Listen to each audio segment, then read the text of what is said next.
All right, I think we will go ahead and get started. I have 12:30. Of course, if we start on time, our chances of ending on time are much better. So the focus of today is on improving instruction. That is our topic today. I have a PowerPoint that you can find in the course materials under materials for class session 2. And I've just made a few edits since I posted it. But really today is about what can we do to improve instruction, and what are some of the tools that we have, what are some of the activities as leaders that we can use to do that. So that's our focus for today. To get started, we're going to watch actually today throughout the beginning of our time together today, a couple videos. And the first one is put out by a company called Learning Forward. I think it's a nonprofit actually, but Learning Forward used to be the National Staff Development Council, or NSDC, which is one of the larger organizations in education. If you think of some of the organizations, you think of ASCD, which is of course the educators, ASCD. I didn't know you were asking. Yeah, no, I'm asking Sorry, you. association. Of Schools. Supervision and Curriculum Development. Association of Supervision and Curriculum Development. ASCD is probably the largest organization in education when it comes to instruction and improving instruction. So ASCD used to be NSDC, the National Staff Development Council, which is now Learning Forward. And then, of course, others which you've heard me refer to, I'm sure, NASSP, which is the National Association of Secondary School Principals, which, of course, then leads right into NAESP, which is the National Association of Elementary School Principals. Those are all worthwhile organizations to be a part of. For those of you in middle level education, there's also the AMLE, Association of Middle Level Educators, is a good one. I'm just thinking off the top of my head of organizations that have been good to be part of. But if I had to pick one, it would be ASCD first, and Learning Forward second.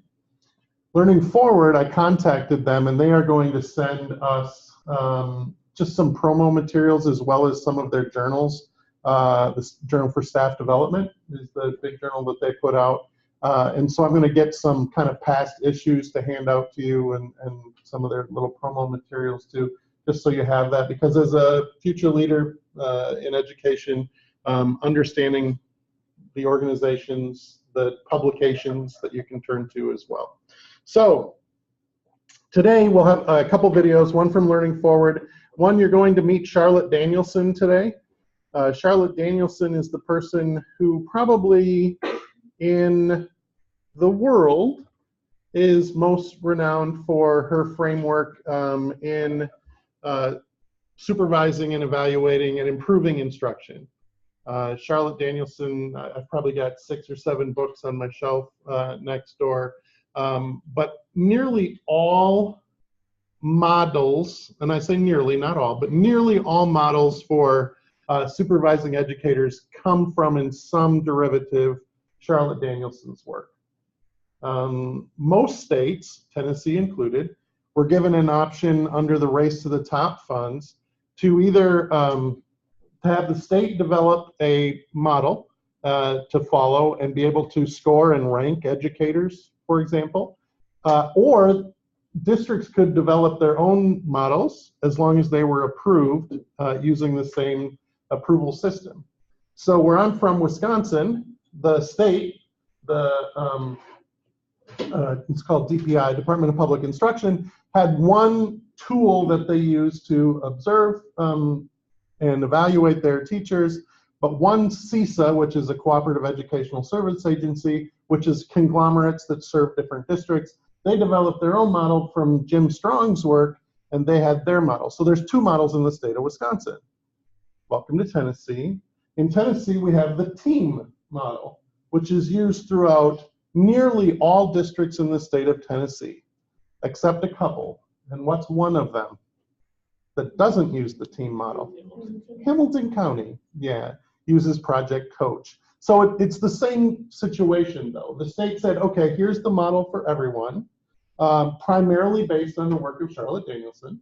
And then a district, in this case, Hamilton County, developed their own that they wanted to use, got it approved by the state, but it had to meet certain criteria. So Tennessee, you know, a lot of parallels to Wisconsin there, two separate models.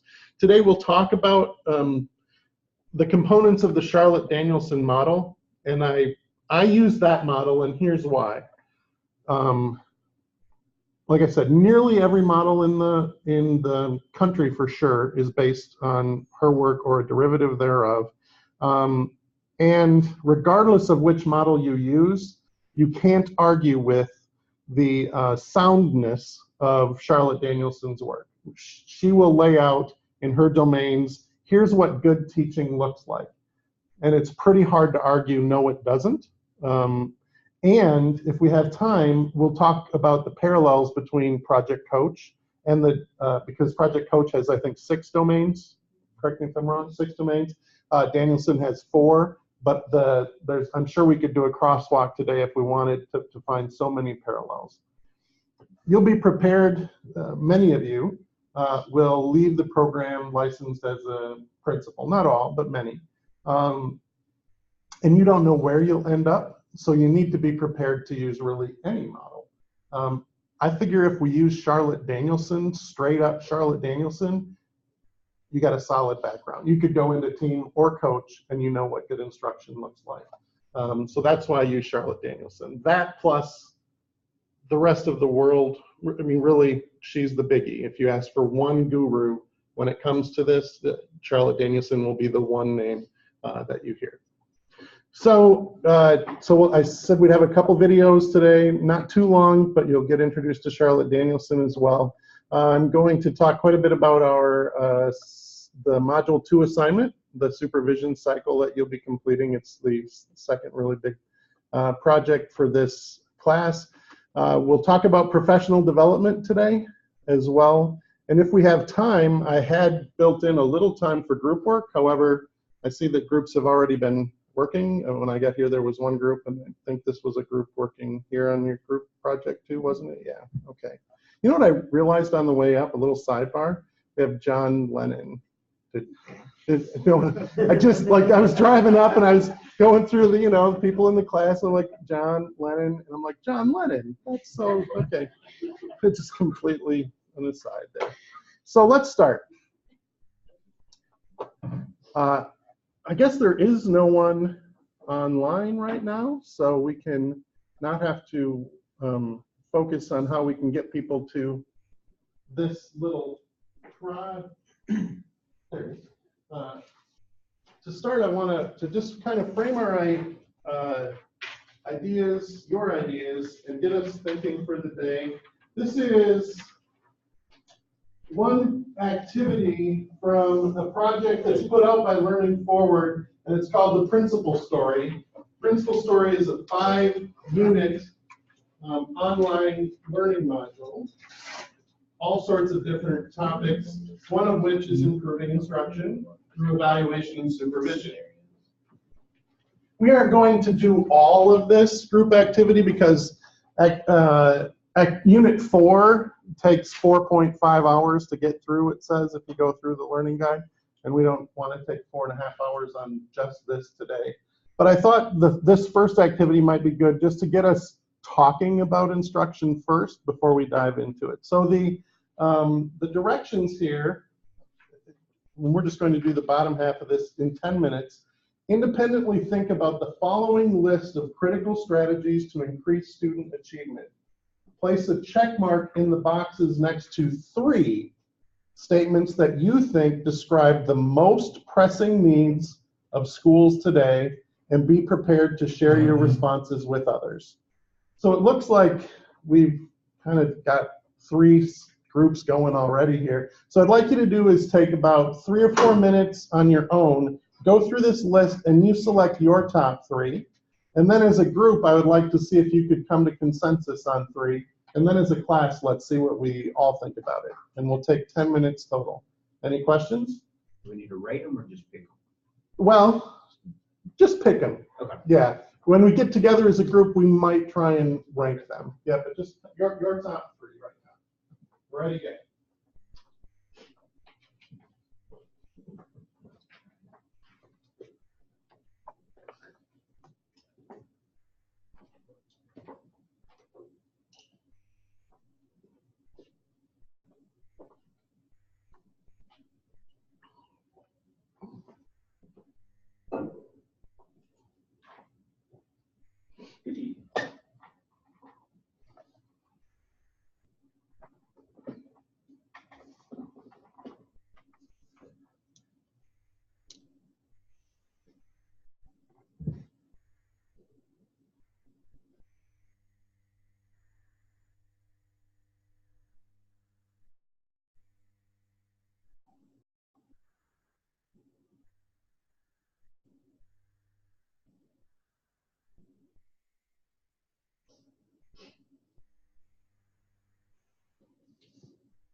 I got emails and like. I got that last night. I was like about to fall asleep. So I was just trying to make it easy for us, just like click all the names over and Yeah. have to remember them. And I ended up, I don't know how, I just ended up creating a group and I don't. So,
yeah. She said she's got an apartment in the middle of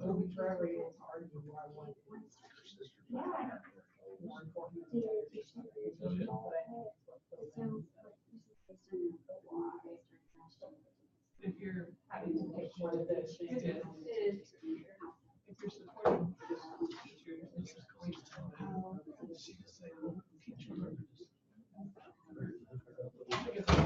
She's just all about it.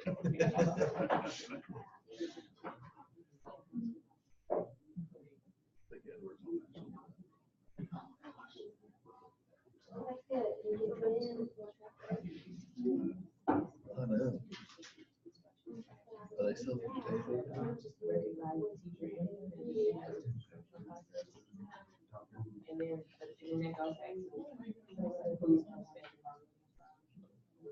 well, I chose strengthening the collaboration. Okay, so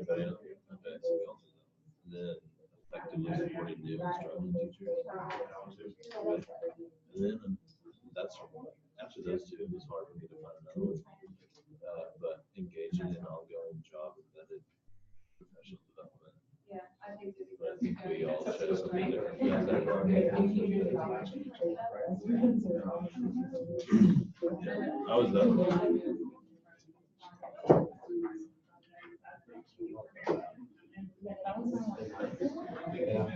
Recognizing teacher can do it in decisions in the process. Yeah.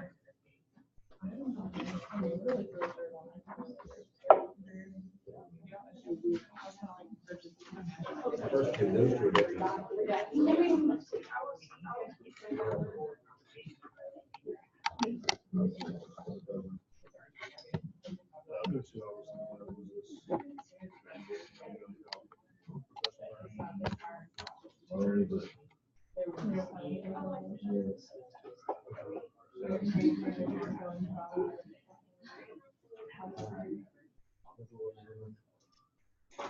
Oh, I thought we were going to the last one.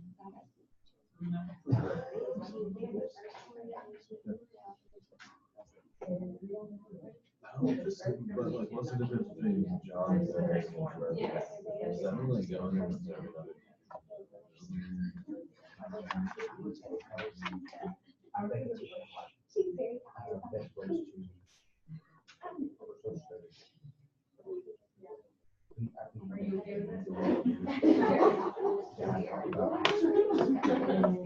We can do that. Better ways to teach.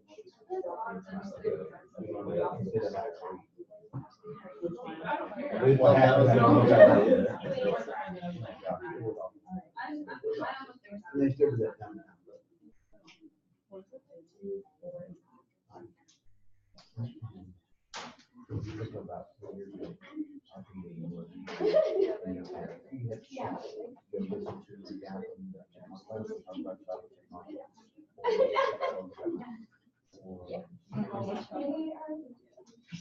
Groups have their top three. But he used to get better. Right. Like, Well, let's see if we've got consensus among the groups or not. First of all, in our top three, we have someone from our first group over here who can share. We chose strengthening collaboration among teachers around curriculum, effectively supporting new and struggling teachers, and engaging in ongoing job embedded professional learning. Yeah, we have two of them, we have one different. Okay, just one sec. Strengthening collaboration, engaging in ongoing job embedded professional learning, and which was the other one? Effectively supporting new and struggling teachers. Effectively supporting new and struggling teachers. Group in the back said you had two of those three, Yes. and which one did you add? Sustaining implementation and changing in teacher practice over time. And then we have the effectively supporting new and struggling teachers and strengthening collaboration. Okay. And here, what did we? How did this All line? for the same ones. Exactly the same. Yep. That's interesting. Okay. I went through on my own and did it too, and there was some overlap, but not as much as maybe I would have hoped. Not that either of us are, right or wrong, because we're not, but we have different trains of thought. So now let's follow those trains a little bit. If you had to select your top one, did you have that discussion? Okay, have that discussion. what's the most important? Just take a minute with your group. What's the most important? Yeah, that first one would be just kind of an umbrella.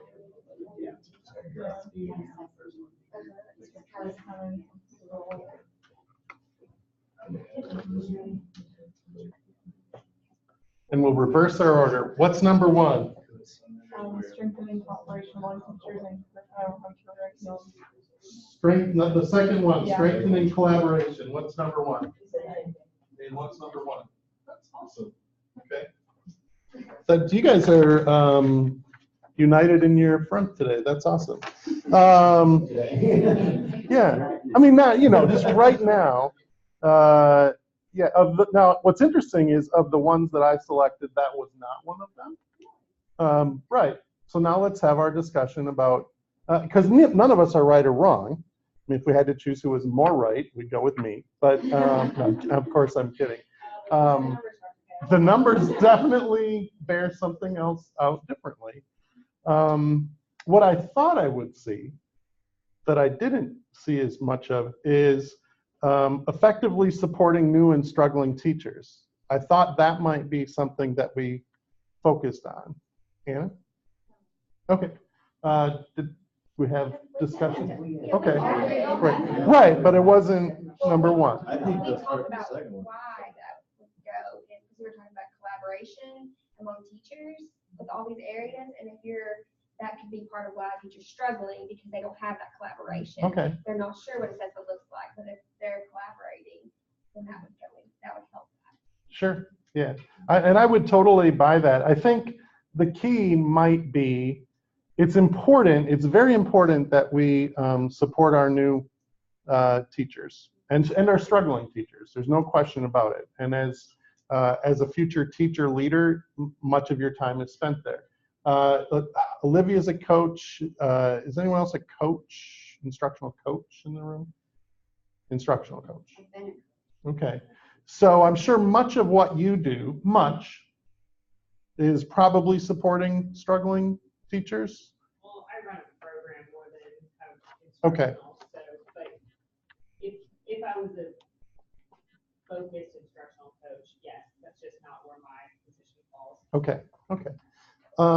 I was listening to the Principal Matters podcast, which is a great podcast, by the way, if you're looking for one to pick up when you have some drive time, Principal Matters podcast.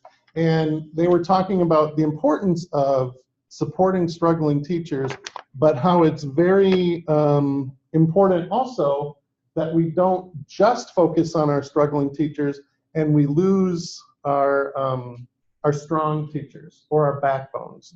If you've ever read any Todd Whitaker's books, like 17 Things That Great Principals Do Differently, is a great text. He talks about like the high flyers and then the backbones. The backbones are the people who come in every day, do what they're supposed to do a good job of it, go home at the end of the day, and lather, rinse, repeat kind of a thing. Come in the next day, do it the same thing. Your high flyers are the ones who are like, they're out presenting at conferences, coming up with, new ideas that they can that they can innovate and try in their classroom. So those are the teachers that often get forgotten when we only focus on our bottom performing teachers. So what we have to, I'm sure you've heard the phrase, a rising tide raises all ships kind of a thing. We have to be sure that we focus not just one place, because that will frustrate another group. And that's why I chose, for example, supporting teacher acquisition of new knowledge and expertise. I wanted to support those high-performing teachers to make sure that I'm feeding them also. Because the people who come into work every day, or those high flyers, if they're not getting fed what they need, they get easily frustrated if they see you only supporting the struggling teachers, because they want to get better. Actually, of all the teachers, your best teachers are the ones who want to improve the most. Probably, or not always, but a lot of times your worst teachers, or at least the ones who seem to care the least are the ones who don't want to improve. And as my former superintendent used to say to me, the last person to realize that they need to improve is almost always the person who needs to improve. They're the last person to see it. So, all right, well, I think we've got our brains wrapping around a little bit this concept of, how do we support teachers, what's important, which is a segue for me into, I know I've told you this, have I told you this story, how my staff once played Dr. K bingo? And segue was the winning word. Now, every time, so I said the word segue in a faculty meeting, and Tina Kelly yells out, bingo! She had a bingo card. They took the words that I say the most. Segue is apparently one of them. Yeah. So I just said segue, and I can't say it without thinking bingo in the back of my head. Okay, this is a 6-minute video. We're not going to watch all of it, but we're going to watch some. This comes from the Learning Forward Principle Story Unit 4, which so did our opening activity.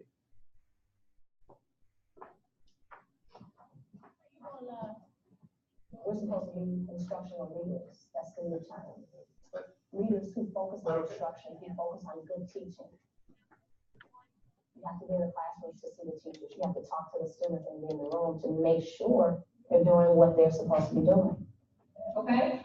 How do you know that Joey's mother is disappointed that she won't be able to take pictures? Angel? They love his project. They have.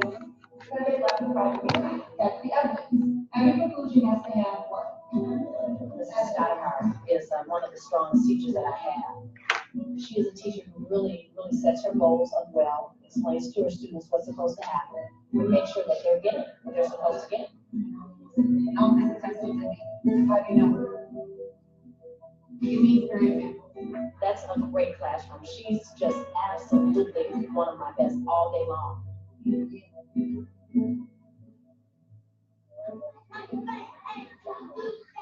Mrs. Dubin had been the Head Start teacher for the last 9 or 10 years, but we needed to have more support at the first grade level. So she was asked to take the first grade class. We recognized quite quickly that she needed support. I've been having days where I just can't cope, and I come home and I'm tired and miserable. We are not doing enough to support you. And I feel bad about that, because the question became, how are we going to support her when we also had 10 other teachers who were new? We can do it, but we have to help you. We have to help you. We're going to put Ms. King in with you. She's going to model for you. She's going to give you strategies and practical advice that you can do, but I want you to learn it, because I think, I can't keep her in there with you. No, I understand. And then we're going to do everything we can. Okay? Mrs. Dubin wants to do better. The last 3 weeks, we've had a teacher in there modeling for her retired teacher, Mrs. King, who's been working with her and who's been in several other roles. Are you ready? Together, what word is this? All right, what's the next word? What's the next word? What does the plan mean? The planning, the organization, the structure of the room, the transitions, that all has to come from the teacher. Mrs. King is modeling it, but you're supposed to take it, look at it, ask questions, be led in that direction, and then when you have the opportunity, kind of soar with it yourself. What letter is that? You don't know? Ms. Dubin has to go. But she's going because I've done all that I can do. The other administrators have done all they can do, and she hasn't done all she can do. And that's where I wanted to stop it. So if you missed it, in 4 months, they had a, not really a coach, but a retired teacher who apparently was a pretty quality instructor come in and model. And 4 months later, they just decided she had to go. So tell me some of the things that you had as a takeaway from that video. And I'm trying to frame a discussion about why are we evaluating? Why are we evaluating? Oh, I was just wondering how that started. Was it transparency on behalf of her, Ms. Dubin, that came? Because it's a hard place, I can imagine, to go to your boss and be like, I need help. Sure. And it's also hard to be the one where your boss comes and says, you might need a little help. Like, so how do you, I was just wondering the context and how that started. I'm not sure. Because both ways seem hard. But what I did take away from the beginning is they asked her to change her assignment. Right. So And they something- needed more support. They said they needed more support in first grade, so they moved her. Right.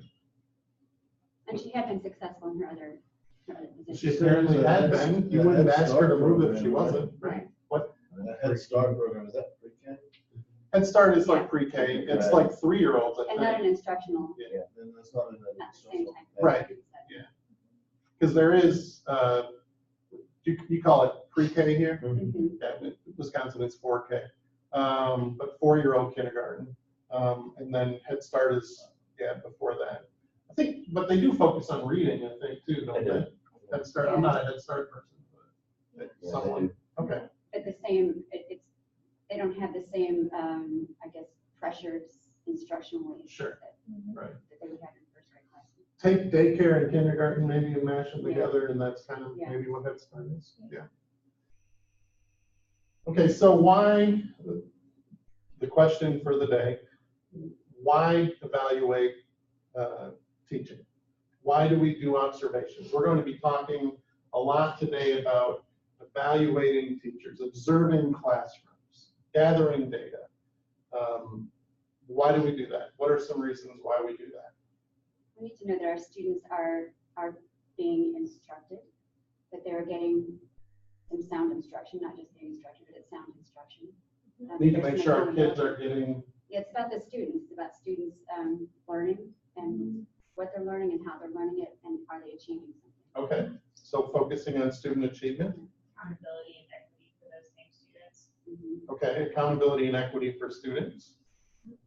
And not just seeing maybe negative things, but if you're seeing the good things as well with teachers, that can share to improve other classrooms as well. It goes back to students. I mean, if someone's doing this and you saw that, it's great. I need you to share this with someone else for their classroom too. So improving the entire, almost culture maybe, around instruction, sure.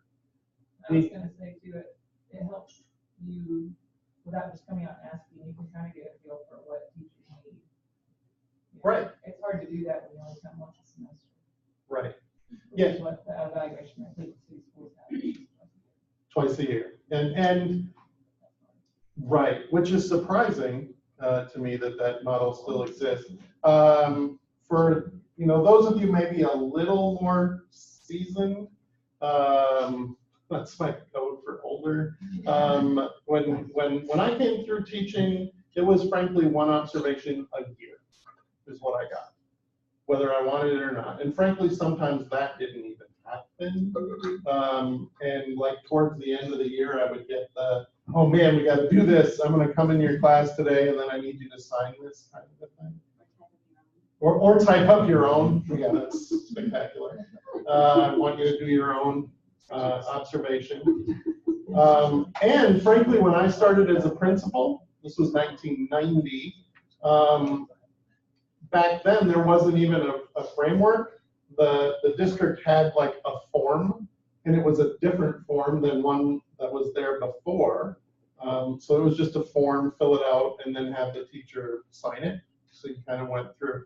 So that did not do what Dana suggested, which is inform your decisions really for professional development.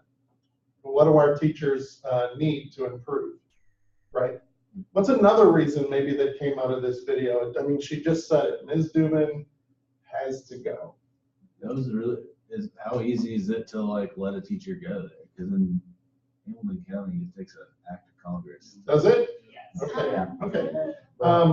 Kind of. I mean, it depends on Depending what on they the did. Like, if situation. it's a Yeah. family teacher like that, then it would take years. You have, what's the collective bargaining association in Hamilton County?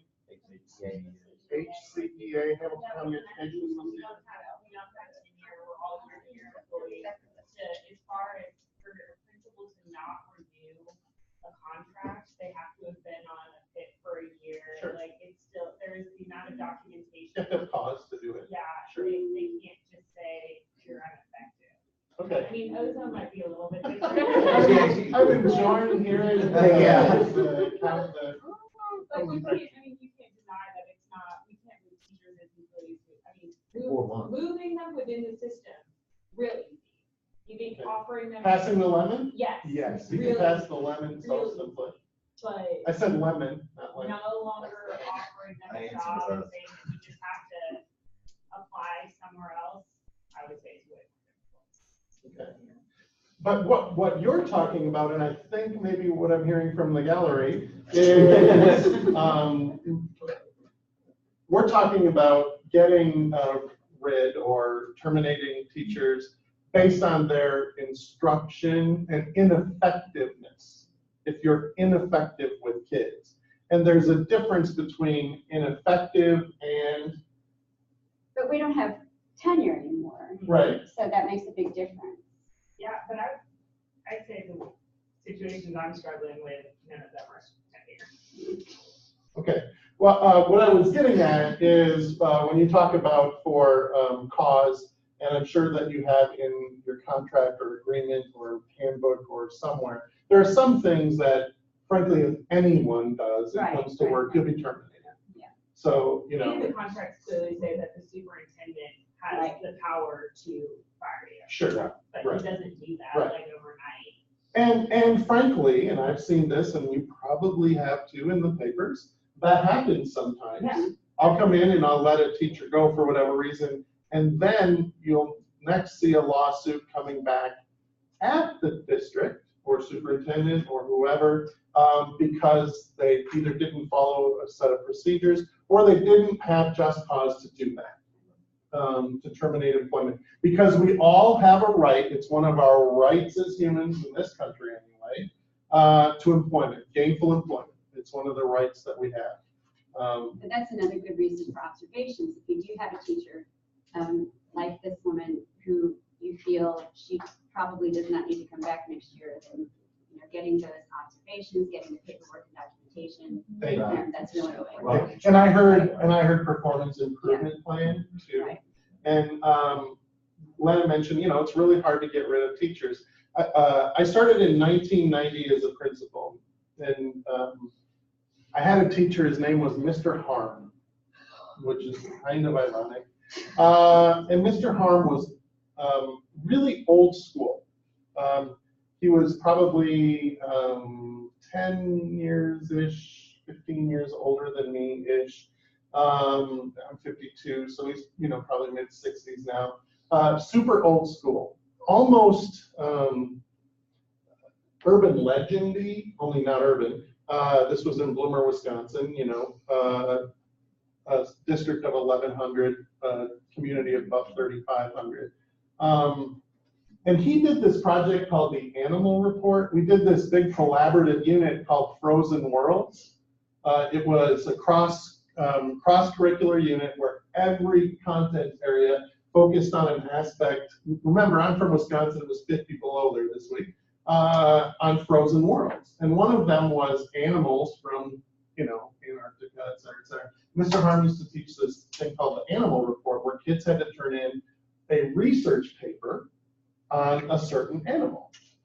In 7th grade, this was 7th grade English. And if you didn't like get it something right, he wouldn't tell you what it was. My first year, he threw a paper back at a kid and started yelling at him and stuff like that. So my point was, I started realizing pretty quickly Mr. Harm was harmful to students. And I met with my superintendent, who was previously in my position as principal, and I said, okay, Doug, I just went through Mr. Harm's file, and I don't really see anything in there that says he's harmful to children. And he said, you know, that's on me. He said, you know, he and I started, Jeff, what happens here stays here. Jeff and I started at the same time and in the district, and we're friends, and we both coached golf and this and that. So, you know, I just didn't ever really build a file on him. But I'd appreciate it if you would. Thanks a lot. Because I went through the file and it was just hodgepodge stuff. And that was at a time, Wisconsin, we had this thing called Act 10, where we had super strong bargaining units. Our union was incredibly strong, and it did take almost an act of Congress at that time. Now, since 2010, it's closer to this model where you don't have tenure, it's year to year kind of a thing. But back then, it was more difficult. It took me a total of 7 years before I let Mr. Harm go. And he actually resigned and was able to still keep his retirement benefits and things like that. Because you also have to realize there's those kind of legal things that can come into this too. And I don't want to take that much of a rabbit hole to go down. But it took me 7 years to get rid of Mr. Harmon. Every year I had to document everything. What I'm getting at is another reason we do that is we want to improve instruction. We want to help teachers get better, but we have to focus on our children. And we don't want to put ineffective or frankly harmful teachers in front of our kids, right? Well, one of the things I was thinking about too, though, after 4 months, they had to realize that possibly having a substitute teacher in that room was going to be better than having her in that room. Right. Which I don't think that's ever a good situation. And Brian, was it Mrs. King? And just said, hey, how about we put you on a short-term contract? And you just take the class if you're an effective teacher. But we want to be able to coach people out of the profession as well. And we want to have sufficient data. Whenever you're the person who gets brought to court, you want to have everything you can to say that you followed your procedures. And notice at the beginning, it was about, or just a few minutes ago, I did everything I felt I could do to help her get better. We exhausted what we could do. It didn't work. Now we have to let her go. Those are the kind of things that you usually have to be able to prove. But that's why there are performance improvement plans, right? The principal I interviewed for our assignment told me that she actually keeps a physical file every time she meets with a problem teacher. She not only does her project coach and email and tips or whatever, but every single time she has a conversation, she jots it down and also makes a physical copy. She's got physical files and everything, just in case she gets called by HCEA or anything. Excellent. She's got everything. She was super paranoid about that, but she's had so many problems with that she has, she keeps every single note that she's ever taken. I don't know if you can be paranoid enough. Yeah, she's made that really clear to me. Yeah, and one thing that just thought that popped in my head again for my superintendent was the phrase, no good deed goes unpunished. And where this ties into what Elizabeth just said is, remember how my superintendent was really nice to Jeff and didn't want to, that ended up backfiring. One thing I've learned as an administrator, so many times you get people with this sob story, that sob story, whatever, and you're human, you want to be nice, and when you do that, 9 times out of 10 it bites you in the butt. You let one teacher go because her dog got hit by a car this morning, and you can go, and then you've got someone else saying, well, you let Ms. So-and-so go and do this, why can't you let me go and do that? You let Olivia go to see her kid perform in her musical this afternoon, but yet why can't I go and see my kid, this afternoon when they're in a different performance or sporting event or state athletic event or whatever it is. As soon as you're nice to someone, it almost always backfires. You brought something else up, which I think is our principal's only real power when it comes to this, is coaching them out of the profession. And I think that's become in a lot of ways the only way that our current principals and the current state of the way the county is running has power. And that I've heard a lot of principals turn to the executive director, asking for them, saying, hey, we need to do this, we need to get rid of this person, because they feel that the only power that they have as head of school is just. And Elizabeth's principal, Dr. Ware, is one of my very favorite people to watch do it, is coaching them out of a position and realizing that, do you really think you're in the right spot? Right. And I don't know, it's Dr. Ware, right? Yeah. Amazing. Does, well, I'm sure she does. One of the keys to that is making sure that you always treat people with respect and dignity like people. And that's where a lot of principals fail, frankly. They forget that every single word almost that you say has such a, butterfly effect through someone else's life. And when even if I come into your classroom on a Friday and say, hey, I noticed this, that, or the other thing, I possibly just ruined your entire weekend. I mean, I would be cognizant of those kind of things because these are people. You're changing their lives. So the key is doing that with respect and dignity. Yeah. Unless they do something that frankly doesn't deserve a lot of respect and dignity, that's a different story. Touch a kid and I'm probably going to just ask you to go. So that's completely different. But one thing Elizabeth mentioned too was documentation, and that isn't this lesson today, but side note, you can't document enough, honestly. What an attorney once said to me is if it isn't written down on paper or electronically, it never happened. So even discussions that you have, my attorney, when I was principal, always suggested I follow up even informal discussions with an email or a memo. Something as simple as, hey, John, it was good connecting with you today in your classroom after school. I was glad that we could have a conversation about the fact that we had some parents complain regarding, this activity that you did in class, and you did this and that, and I send it out in an email. And then maybe I put it in a file, print it out and put it in a file, or I keep an electronic file. I did those legal pads, always dated at the top, and when I left, I had files filled with legal pads, student legal pads and staff legal pads. So I could always go back through. I terminated at least one a year for 14 years. I had a staff issue that led to someone being relieved of their employment. That's kind of crazy if you think about it. Yeah, I mean, my staff was, if you take itinerants, probably 40. That's not big. I mean, how big is your staff? 100? Over 100, right. But I mean, I had teachers blowing .124 at 11 a.m. You don't get to come back to school. Just things like that.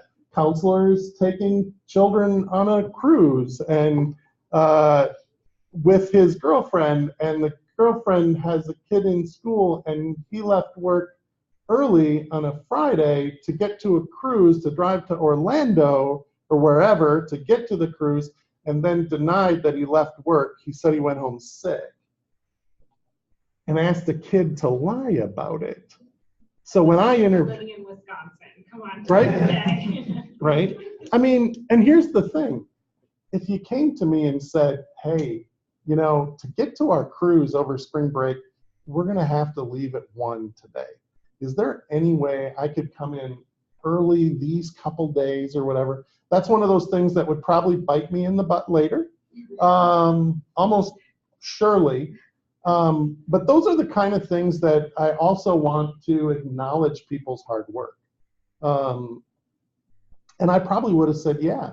And then when I came into his office, this is a counselor now, came into his office afterwards and said, hey, just put together the fact that you were on this cruise and everything, and that you went home sick on Friday. I was at a meeting all day, and he just told the secretary, I'm going home sick.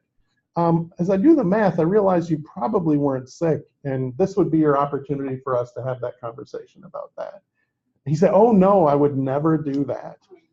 And it was on like Donkey Kong from that point forward. I just dated myself. But I mean, I was on that like you wouldn't believe. I interviewed all 3 children in the family. I called the cruise company to find out when they left. I did math calculations, how fast you would have to drive. And then finally, the was it the oldest daughter, high school age, had to go over to the high school and interview.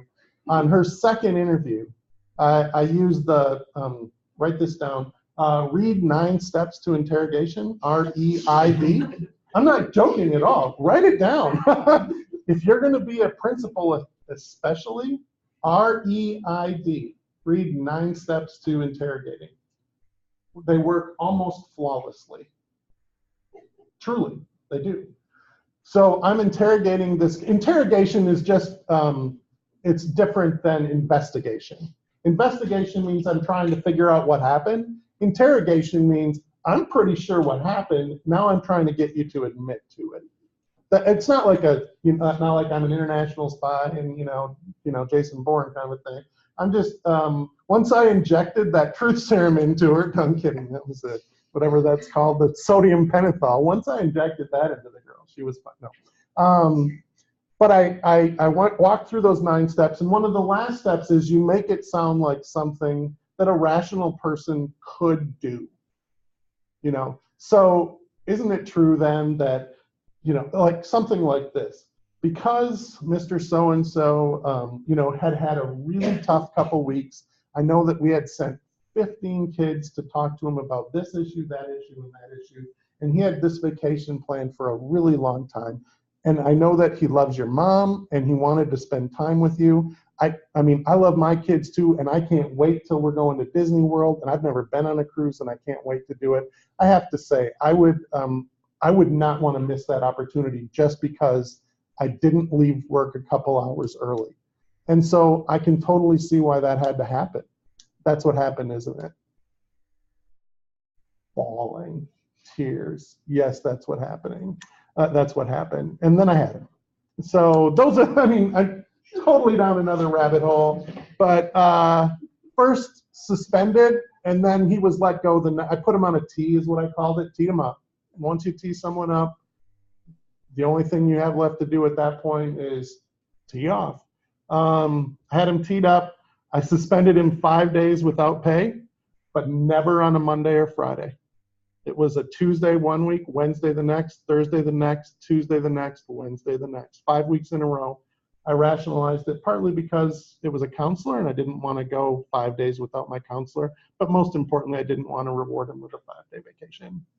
Never even a long weekend, because that's how I roll inside my dubious head. Yeah. So, yeah. Talking about documentation, there was a principals meeting Wednesday this week and it came up and I hadn't thought about it, that anytime you go into a classroom like that to make an observation with a notepad, all of your notes that have been taken while in that classroom are privileged to that teacher. So you can't just say like, oh, they're my notes to write your observation with, you'll get that. Like you have to be, if they ask for it, that teacher can see exactly what you wrote down while you were in their classroom. And I apologize, I don't know Tennessee as well. In my state, it's public document. Does anyone know in Tennessee, is it, any principal notes public? In the situation that they talked about, they were just talking about if the teacher asked for it, you have to give them that legal pad. That was just the situation they were talking about. Yeah. Generally. But all of our emails can be requested by the Times Square Press at any moment. Yeah. And so can your notes, things like that. So I would argue that if you saved them, that, I mean, Channel 3 could probably request to view them too. I'm sure your district has a policy for that. Every district has a policy, a procedure to follow. Sometimes there's even a cost associated. It can't exceed the actual cost. So what it takes an administrative assistant to prepare and whatever, you can charge people too. But thank you. Well, yeah. And I mean, if we get an email request, we have like 3 days to dump all of our, to literally press print all of our emails and turn them into whoever is asked for them, whether it's our boss or the news or a parent. What's interesting is there's someone who can get them without you doing that.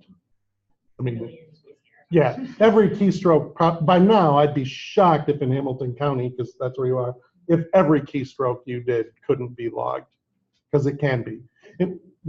In a smaller district where I was, you wear many hats. I was also the district technology coordinator for like 6 years. So I was in charge of those kind of things. we could see every single keystroke you did. Absolutely. There is a reporter with Chattanooga Times Free Press who is notorious for asking for email dumps. Yeah.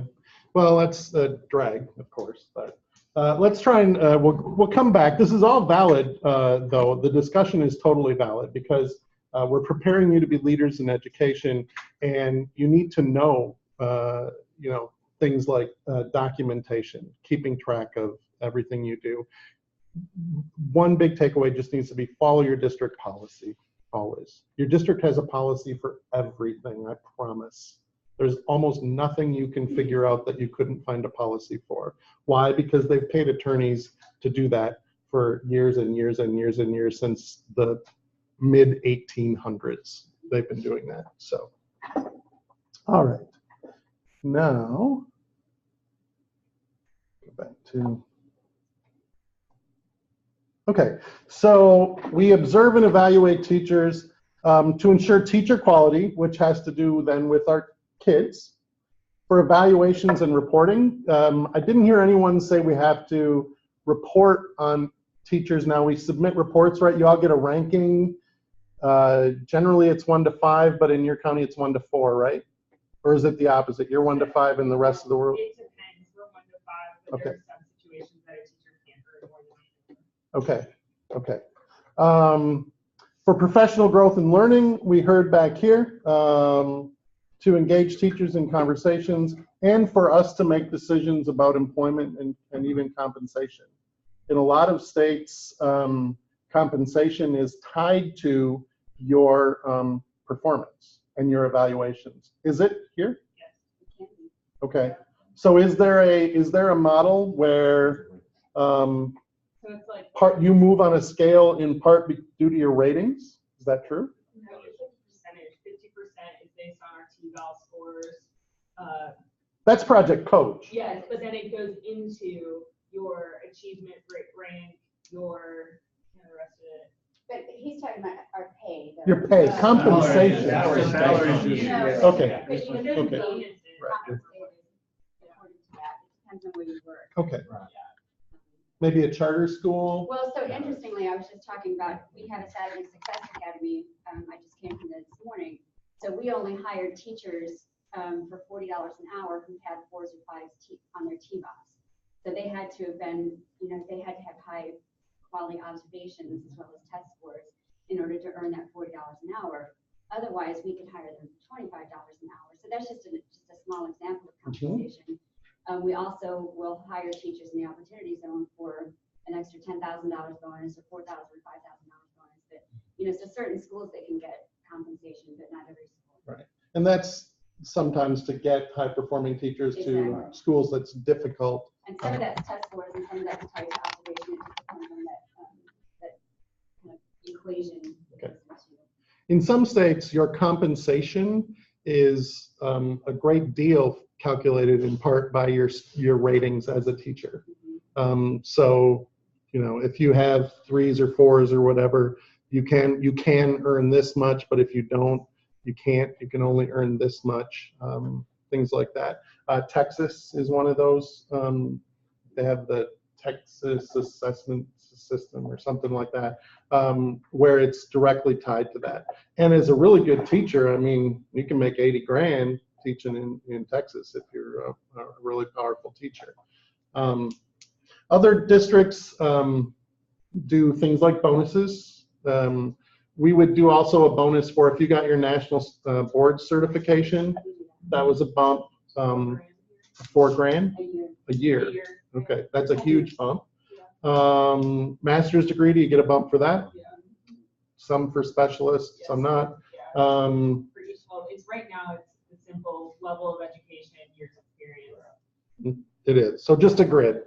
Just a grid. And that's very common.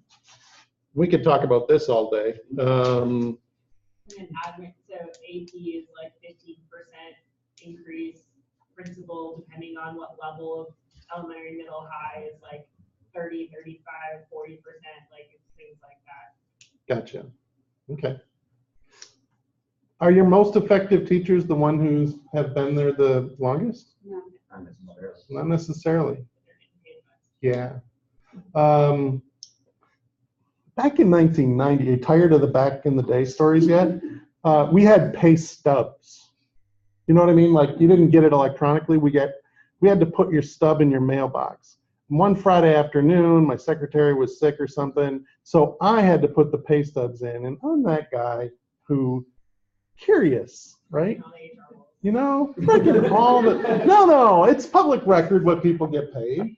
So I looked at one guy's pay stub, Pete Van Stelly, remember what happens here? He was my band director. And I looked at it and I was like, son of a motherless goat, he makes more than I do. He made more than I did per paycheck. He was as far down and right as you could get. Most experience you could have, highest level of education you could get. He was making more than me. Sometimes, when I used to teach adjunct in Wisconsin, one of the projects I made people do was research on what different districts pay their administrators and whether they think that's fair compensation, what they would expect to make. Because when I started out, this 1990, I was making about 50 as a teacher, band director, so I got extra stipends for concerts and parades and things. And then they offered me $59,000. And I was like, boom, I'm in the money, doing my little soft shooting, right? But what I didn't realize is Pete Van Stelly was making $63,000. And I had to put him on a performance improvement plan. How ridiculous was that? Point being, he was one of my least effective teachers, pulling in 63. Meanwhile, I had a couple second and third year teacher, Allie Shainfeld. She would come in, just graduated. She was doing special like poetry slam nights and stuff like that. And I was like, oh my gosh, if all my teachers could be like this. And she's making, you know, like 28,000. And it was just, that inequity was so frustrating as an administrator. It was just really frustrating to see that. So we could talk about that, but we're not going to. But making decisions, sometimes compensation as well. So before we talk about your Module 2 clinical supervision cycle, first, let's meet Charlotte. Some might say, you know, that I think I mentioned she is it when it comes to her framework. I did just run in my office when you guys were working and grab 4 of her books off my shelves and put them out. If when we have a break here in a minute, you want to take a look at those, we can. What we'll do is we're going to watch just one brief part of, this is like a 56-minute YouTube video. We're going to 51. We're going to watch a small segment on why we're doing what we're doing, and she's going to talk about the Lake Wobegon effect and just some statistics. Then we'll take a break, and then we'll come back and kind of be introduced to her domains at a different part of the video, because it's those domains you're going to use for your project. So this is Charlotte. I need to make sure I'm sharing my screen.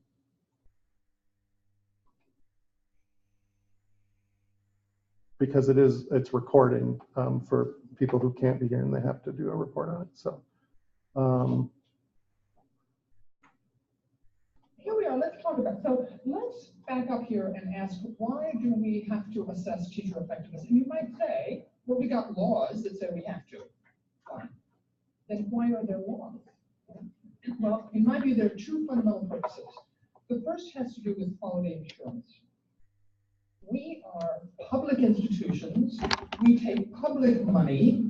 The public has a right to expect good teaching. Period. There's almost not anything more to say about it than that. And you might actually argue that it's more important in private schools, that is, they take people's money directly. Right? It's not even mediated through a tax system. But the principle's the same. It is other people's money we're talking about here. And so we have to spend it wisely. It's entrusted to us to do arguably the most important work that a community has, which is to educate its children. So we have to be sure we're doing it well. I think there's almost nothing more to say about it than that. But there is a little bit more to say about evaluation, which is that our second purpose is to promote professional learning. And for many of us in this room, and including myself, that's really the more important reason professionally that we do this. But, and by the way, when I say that an aim of a teacher evaluation system is to promote professional learning, I do not say that, and I would guess you don't either, because I think that teaching is of poor quality and has to be fixed. That's not it. Actually, not at all. It's this, that teaching is so hard that it's never perfect, almost by definition, right? Which means then, as a corollary, it could always be a little bit better. And so one of our opportunities then is to use the system of teacher evaluation to help that learning, that help the teachers improve their practice through professional learning. And we can use an evaluation system to do that too. But we are operating in a complex environment, and let me just remind you of what has become the Lake-Wobegon effect, highlighted by the folks in the teacher project in the widget effect. Now this is a summary of a couple of school districts. They worked in, I think, 6 or 7 large districts. These are results from 2 of them, Akron and Chicago, where Akron, Ohio, Chicago, Illinois. the size of those dots represent the number of teachers in those districts whose performance was rated at different levels. And so the ones to the left were the highest, like outstanding or exemplary, whatever the word was, going down to the least effective or unsatisfactory, a vanishingly small number. I know that it's difficult to see equality here. But what she's saying is this is all of the teachers in the district, and these are the outstanding, the very good, the satisfactory, the improvement needed, and the unsatisfactory. And it goes from this many. I wish I could read the number, but I can't either. It's like looks like 60-some thousand maybe who are outstanding teachers, all the way down to just a minuscule amount who are unsatisfactory. In large school districts, Akron, Chicago. This one is, I think, like 04-ish is when this study was done. So you get the idea. Chicago, it was superior down to unsatisfactory. All right, let's listen on. And yet, in those same schools, there are a number of students who are not learning. Clearly not learning. Now, teaching is, we learn from the research, the single most important factor contributing to student learning. It's obviously not the only one, right? Out-of-school factors account for about half. In-school factors are also important. That is the quality of the curriculum, the extent of resources, the schedule, the culture of the school. I mean, there are a lot of other factors, but in the school, the quality of teaching is the single most important one. And so we can't think about improving learning until we're sure that teaching is of high quality. And in this Lake-Wobegon study, the widget effect study, what they found was that teachers were being evaluated uniformly at the highest levels, without much thought being given to it, apparently. Now, but the key thing here is that it's not even fair to teachers. And I'd like to show you this other one. This happens to be Los Angeles. Now, the big orb represents all the teachers in Los Angeles. And the part of it that's shaded blue are the ones who were evaluated at satisfactory and above. Okay? And the tiny little sliver on the right that's yellow are the ones who were rated unsatisfactory. But if you pull that sliver out and look at the extent of learning of their students, somewhere close to half of them, that is the sort of chartreusey color one, those students, that is the students of those teachers, outperformed the other teachers in the district. And so here you have a system that is actually like. So what she's saying is blue is everyone who's satisfactory. That represents all teachers. Blue is satisfactory or above in LA. Here's the small sliver that wasn't satisfactory. And even of those, if you took that whole amount, this many, their students did better than theirs. So what does that say about the evaluation system? There's flaws. And if we backed it up a little bit, taking a look at Chicago and Akron, you saw the diminishing from superior, most superior, down to unsatisfactory. Can you forecast what the student achievement in Chicago, for example, looks like compared to that? It's an inverse relationship, practically. The percentage of students who perform at the highest level on their state assessments is the tiny little dot, and the unsatisfactory student performance is the giant orb.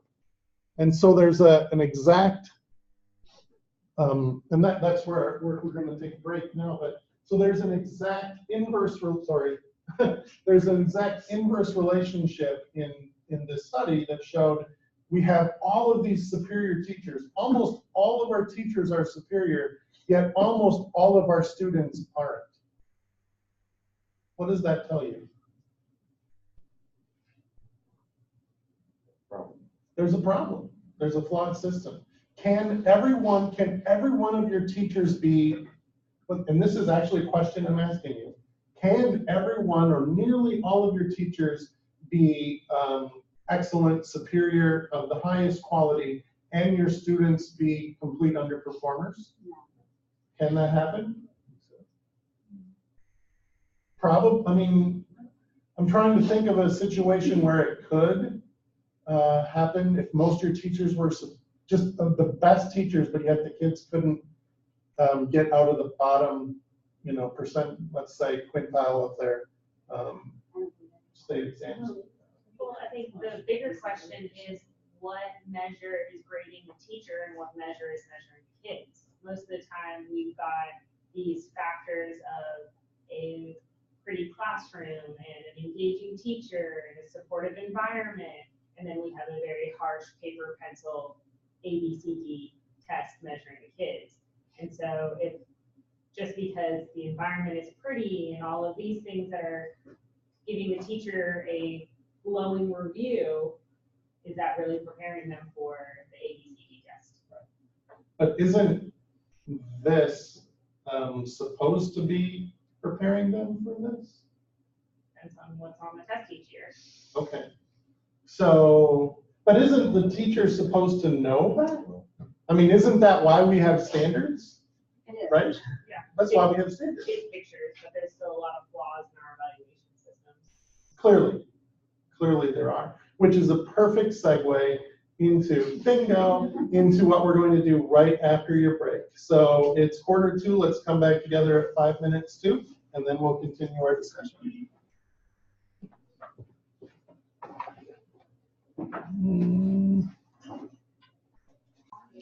All right. I've got 4 minutes till, so let's start.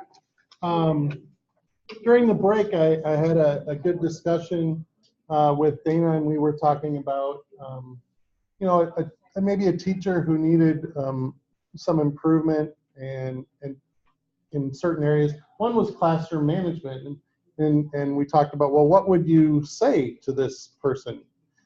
How many of you have read the book, The First Days of School? Harry Wong? Most of you. Okay. Harry Wong's famous little quote is procedures, procedures, procedures. And the basic tenet is that you take the time near the beginning of the class, year or semester, to teach children the behavioral expectations you have, and also all of the procedures for everything that can happen in the classroom.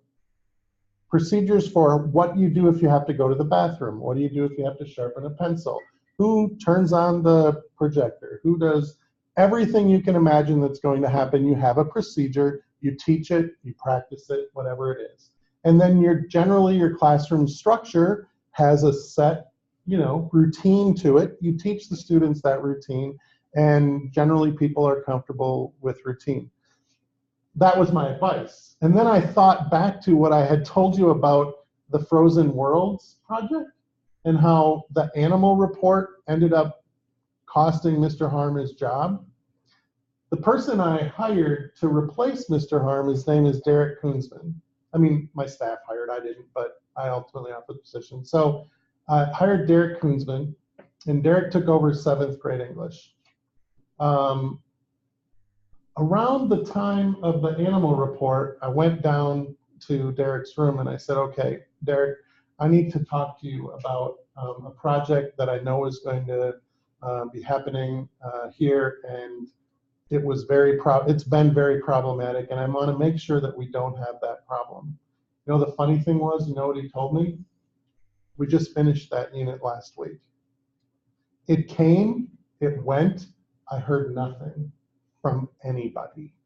Not a parent, not a student, not a single complaint. For 7 years leading up to that, it was the worst time of the year for me because my phone was ringing off the hook. Kids were coming in crying. 7th grade girls, Mr. Harm threw my paper right at me. The year he got let go, he threw the book at the kid actually, and said, look it up, and threw it at the kid. Like, don't do that. My point being, Mr. Koonsman, when I would do an observation in his classroom, the procedures were like so ingrained in those kids, it was unbelievable, to the point where I wasn't even sure what was happening, and I had to ask him in our post-observation conference. I saw a kid do this, and I'm like, what did that mean? Oh, that means he needed to go to his locker for something. All I did was nod and said he could go. You mean you lost no instructional time with that? No, not a minute. Oh, that was pretty cool. I mean, he had the system worked out for every single thing, and it just flowed so amazingly. Derek, by the way, just got hired this year as middle school principal in Chippewa Falls, Wisconsin. Anyone ever heard of Leinenkugel's beer? Yep, like Honey Weiss is the real big one, but Leinenkugel's. That's the home of Leinenkugel's beer. It's a school of, I want to say, like 1,200 kids, middle school, 13 maybe, so a pretty large middle school. And he just took over as a principal there. So maybe sometime we'll zoom in with him. And actually, he's coming down for spring break, so maybe we'll have him come in and talk to you too. All right. And then the other thing I wanted to talk about was this leads right into where we're going next with Charlotte and our Module 2 project. And Olivia said something about the classroom environment and how we've got this. Did you use the word pretty? It's constantly seeing that the light colors and decorative and things on the wall, and right, comfort environment is somehow a teacher going above and beyond. Right. When it's really just they paid a lot of money to put cool things in their classroom. Right. So, which leads into Charlotte Danielson's question. If I were to walk into a classroom, you know, what is it that tells you that this is good? How do you know whether or not this is good? Because I can walk into one classroom, and I've done this, walked into a classroom and it is so amazing. All the things on the walls and the anchor charts, and it's just beautiful, and the teaching is horrible. I've also walked into a classroom, I made this mistake as an administrator, so don't. Walked into a classroom where the walls look like this. And in the post-observation conference, I was ready, geared up to say, come on, this is, you know, like, I think it was 5th grade or 6th grade, and say, you know, there's nothing on your walls, no anchor charts, no nothing that can help our kids. And so I questioned, and she said, oh, it will be, you know, give it like 3 weeks. She said, everything that'll be on the walls will be done by students. We'll be doing that together. Next week we do this, then we do this, then we do that. Once we get to this, that goes up there. And she had a plan for everything. And I was like, I feel dumb. How much more awesome is it that the kids are taking ownership of their classroom? And it really kind of just made me realize that as a principal too. So let's hear a little more from Charlotte, and then she's going to introduce her domains, and then we'll talk about the Module 2 project. So then the framework for teaching evolved out of those kinds of conversations and a ton of research around effective practice and what predicts student learning. And so I divided into these 4 major domains, which are, by the way, virtually identical to the TAP domains, for those of you who use TAP. And then there are these 22 components of practice. And I'll just say a few words about this, the 4 domains, and each of them has either 5 or 6 smaller components. The, first of all, domains 2 and 3 are the in-classroom domains, that you see those, environment and instruction. 1 and 4 represent behind-the-scenes work of teaching, of which there's a lot, but you don't see it in the classroom. You might see indirect evidence of planning, but you don't see the planning, right? So that's one thing to say. I'll say the obvious thing. This is a framework for teaching. It's not a framework for school librarians, nurses, counselors, social workers, etc. Right? Those people are often part of the teacher bargaining unit and are sometimes evaluated using the same instruments, but the jobs are very different. And so in the second edition of my book, I did draft out some sample frameworks for those non-classroom specialist positions, because they're different, it's different work and they need their own frameworks. This framework is grounded in some assumptions, important assumptions, and I'd just like to quickly mention what they are. And any such framework, by the way, is grounded in assumptions. Not everyone is explicit about what those assumptions are, however, and I thought it was important to be explicit. The first one has to do with the nature of learning, of student learning. And I drew on the work of cognitive psychologists who don't agree on everything, I'm sure you know, but they do agree on this. And it's so obvious sounding, it sounds dumb to say, but it's this. Learning is done by the learner through an active intellectual process, right? Period. Now, that seems like an obvious statement, and of course we know that, but you know, it's easy to overlook it. But it's why, when I observe in a classroom, of course I'm interested in what the teacher's doing. I'm really interested in what the kids are doing. Really interested in what the kids are doing. That is, what is the nature of the work? Is it intellectually demanding work? Okay, so this right here, Charlotte Danielson's 4 domains.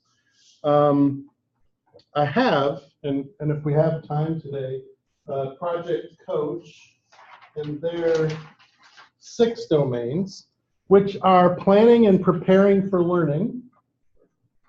Okay. Classroom management. Domain 2, managing classroom. Delivery of instruction. Just instruction is domain 3. Monitoring, assessment, and follow-up using assessment instruction. Okay. Family community outreach. Families. Where is it?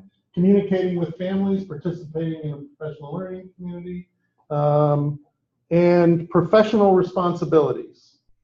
Growing professionally is the last one under, and it's literally called professional responsibilities, domain 4. So a couple of them are directly the same title for the domain, but certainly they come, I mean, you can see how they're directly the domains align with the Danielson model. If I stood here with the James Strong with an E at the end model, you could probably do the same thing. If I took the Georgia assessment system, what's the Georgia system called? No one knows? I did. Georgia tugs or some tag teachers, I can't remember. But anyway, if I took the Georgia model, it would look very similar to, you could look at the same kind of, and I used to do that in this class.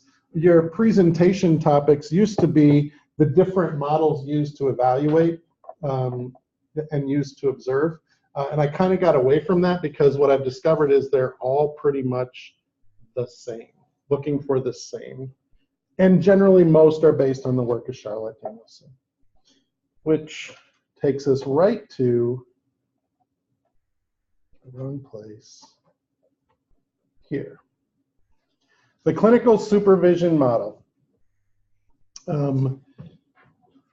This is a little bit old school, and this is your project for Module 2 for this course.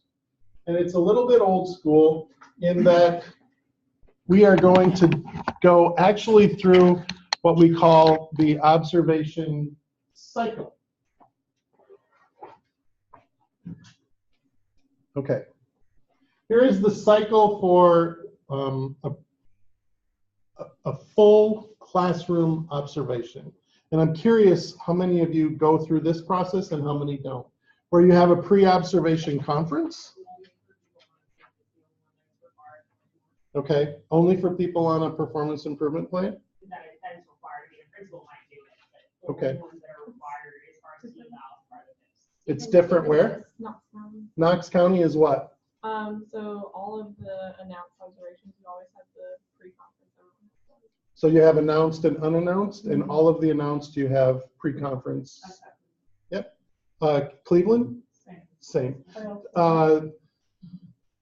That's what I'm accustomed to, having announced and unannounced. The unannounced are generally short, 10 to 20-minute observations.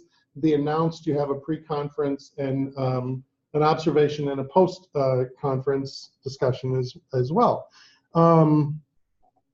The full cycle, the way it looks like what was in Cleveland and Knox County, where you had the unannounced, which were kind of what we called formative, same as assessment, formative and include feedback to your teachers. Your Module 1 assignment is basically formative. You're collecting data on instruction. You're not evaluating. You're collecting data on instruction, and you're designing a plan that will address deficiencies in instruction, which is what Charlotte's talking about. How do we help teachers improve? Summative then are generally, at the conclusion of a time frame, usually a school year, for example, and you end up getting that ranking where, if you're in Hamilton County, it includes your test scores and your walkthrough kind of, how many observations do you have to do? Like, yeah, it depends, 6 or 8? 4 or 8, okay, depending on where you are experience-wise or ability, skill-wise, yeah. But all those come together. So my question to you then, to kick this off, is why do both? Well, what's the value to doing both? Announced and unannounced? Mm-hmm. Yeah. I think an announced so that the teacher will have that opportunity to show exactly, here's how I know how to plan, and here's how I know how to formulate the entire lesson from beginning to end. Sure. I think that's fair to a teacher to give him or her that opportunity. So if we went back to this, how are you going to evaluate their planning and preparation? Otherwise, looking at their lesson. Right, you can do that. But to have a conversation, certainly. Okay. Why else? Yeah. Well, I was gonna say, even though I'm sure they weren't supposed to do this, whenever principals would announce they were coming, they would tell their students, hey, principals are coming, be on your best behavior, do what you're supposed to do, and we would. Sure.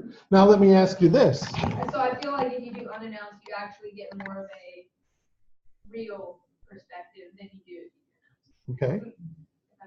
Sure. Let me ask, I mean, not to, make it good or bad, but I will. Is it bad to have an announced observation where the teacher puts on their best effort and the students put on their best effort and you see their best effort? Is that bad? No, but it should be like consistent. It shouldn't just be for that specific time. Right. Does that make sense? Right. But I agree. Yeah. But what are some positive outcomes from that experience? I would say it's always, yeah, it should be, and that's the thing, it's always a huge red flag if you know I'm coming and it's not an impressive day. Thank you. So if I know I'm going to see your best and this is your best, I know we've got a problem. Secondly, if your best is really good or fantastic and you're not, and I don't see your best when I come in on those 8 unannounced, does that not open up an avenue for some good conversation? Like, I Yeah. know that this is not your best. Right. I mean, here's what I saw when we had a pre-observation conference. You knew I was coming 3 weeks in advance. I saw a lesson that we could put on a website as an exemplar. But when I stopped in your classroom 1 week after, 2 weeks after, and 3 weeks after, I didn't see kids on, the learning was just not there. So what's different? You know, I know you can do it.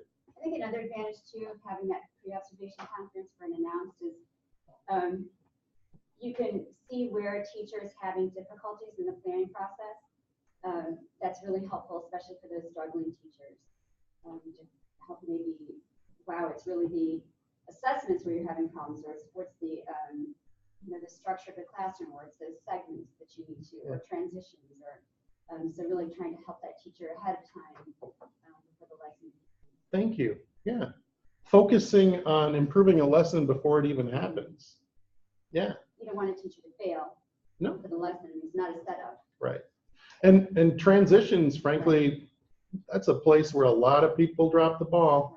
As soon as kids don't have something that they're told to do and a structure for exactly how to do it, they'll do it the way they want to do it. Yeah. Almost all the time.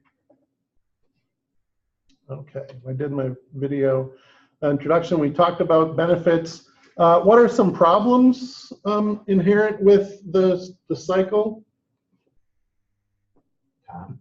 Time is a huge one, especially for the person doing them.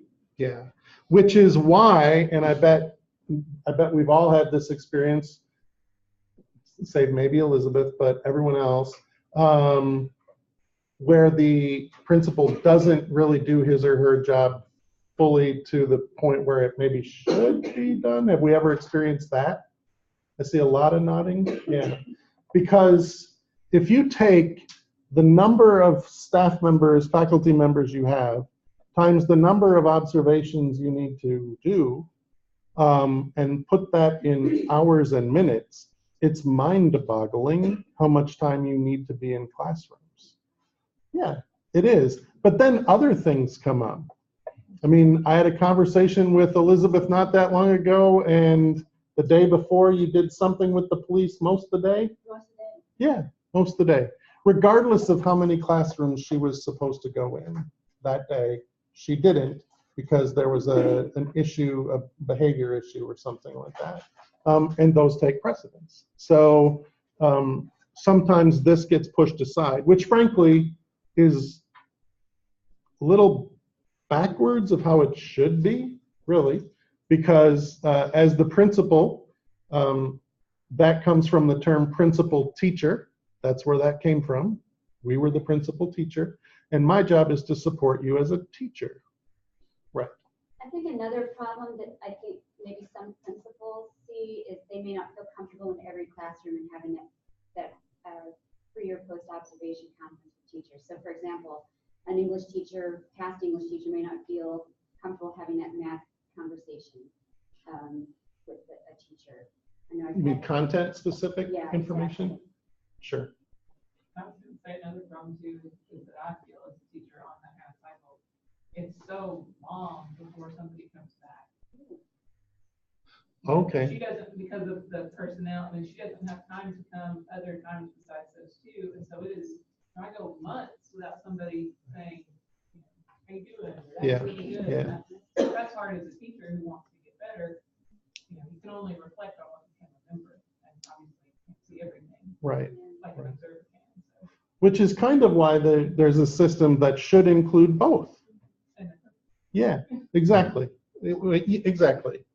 I didn't realize before I was in a position that I was kind of out of the building is just how many principals, or I mean, I hear it all the time and I've never thought about it as just being an instructional leader or a building leader, and how pretty much across the county we have very clear instructional leaders leading some buildings and building leaders leading some buildings.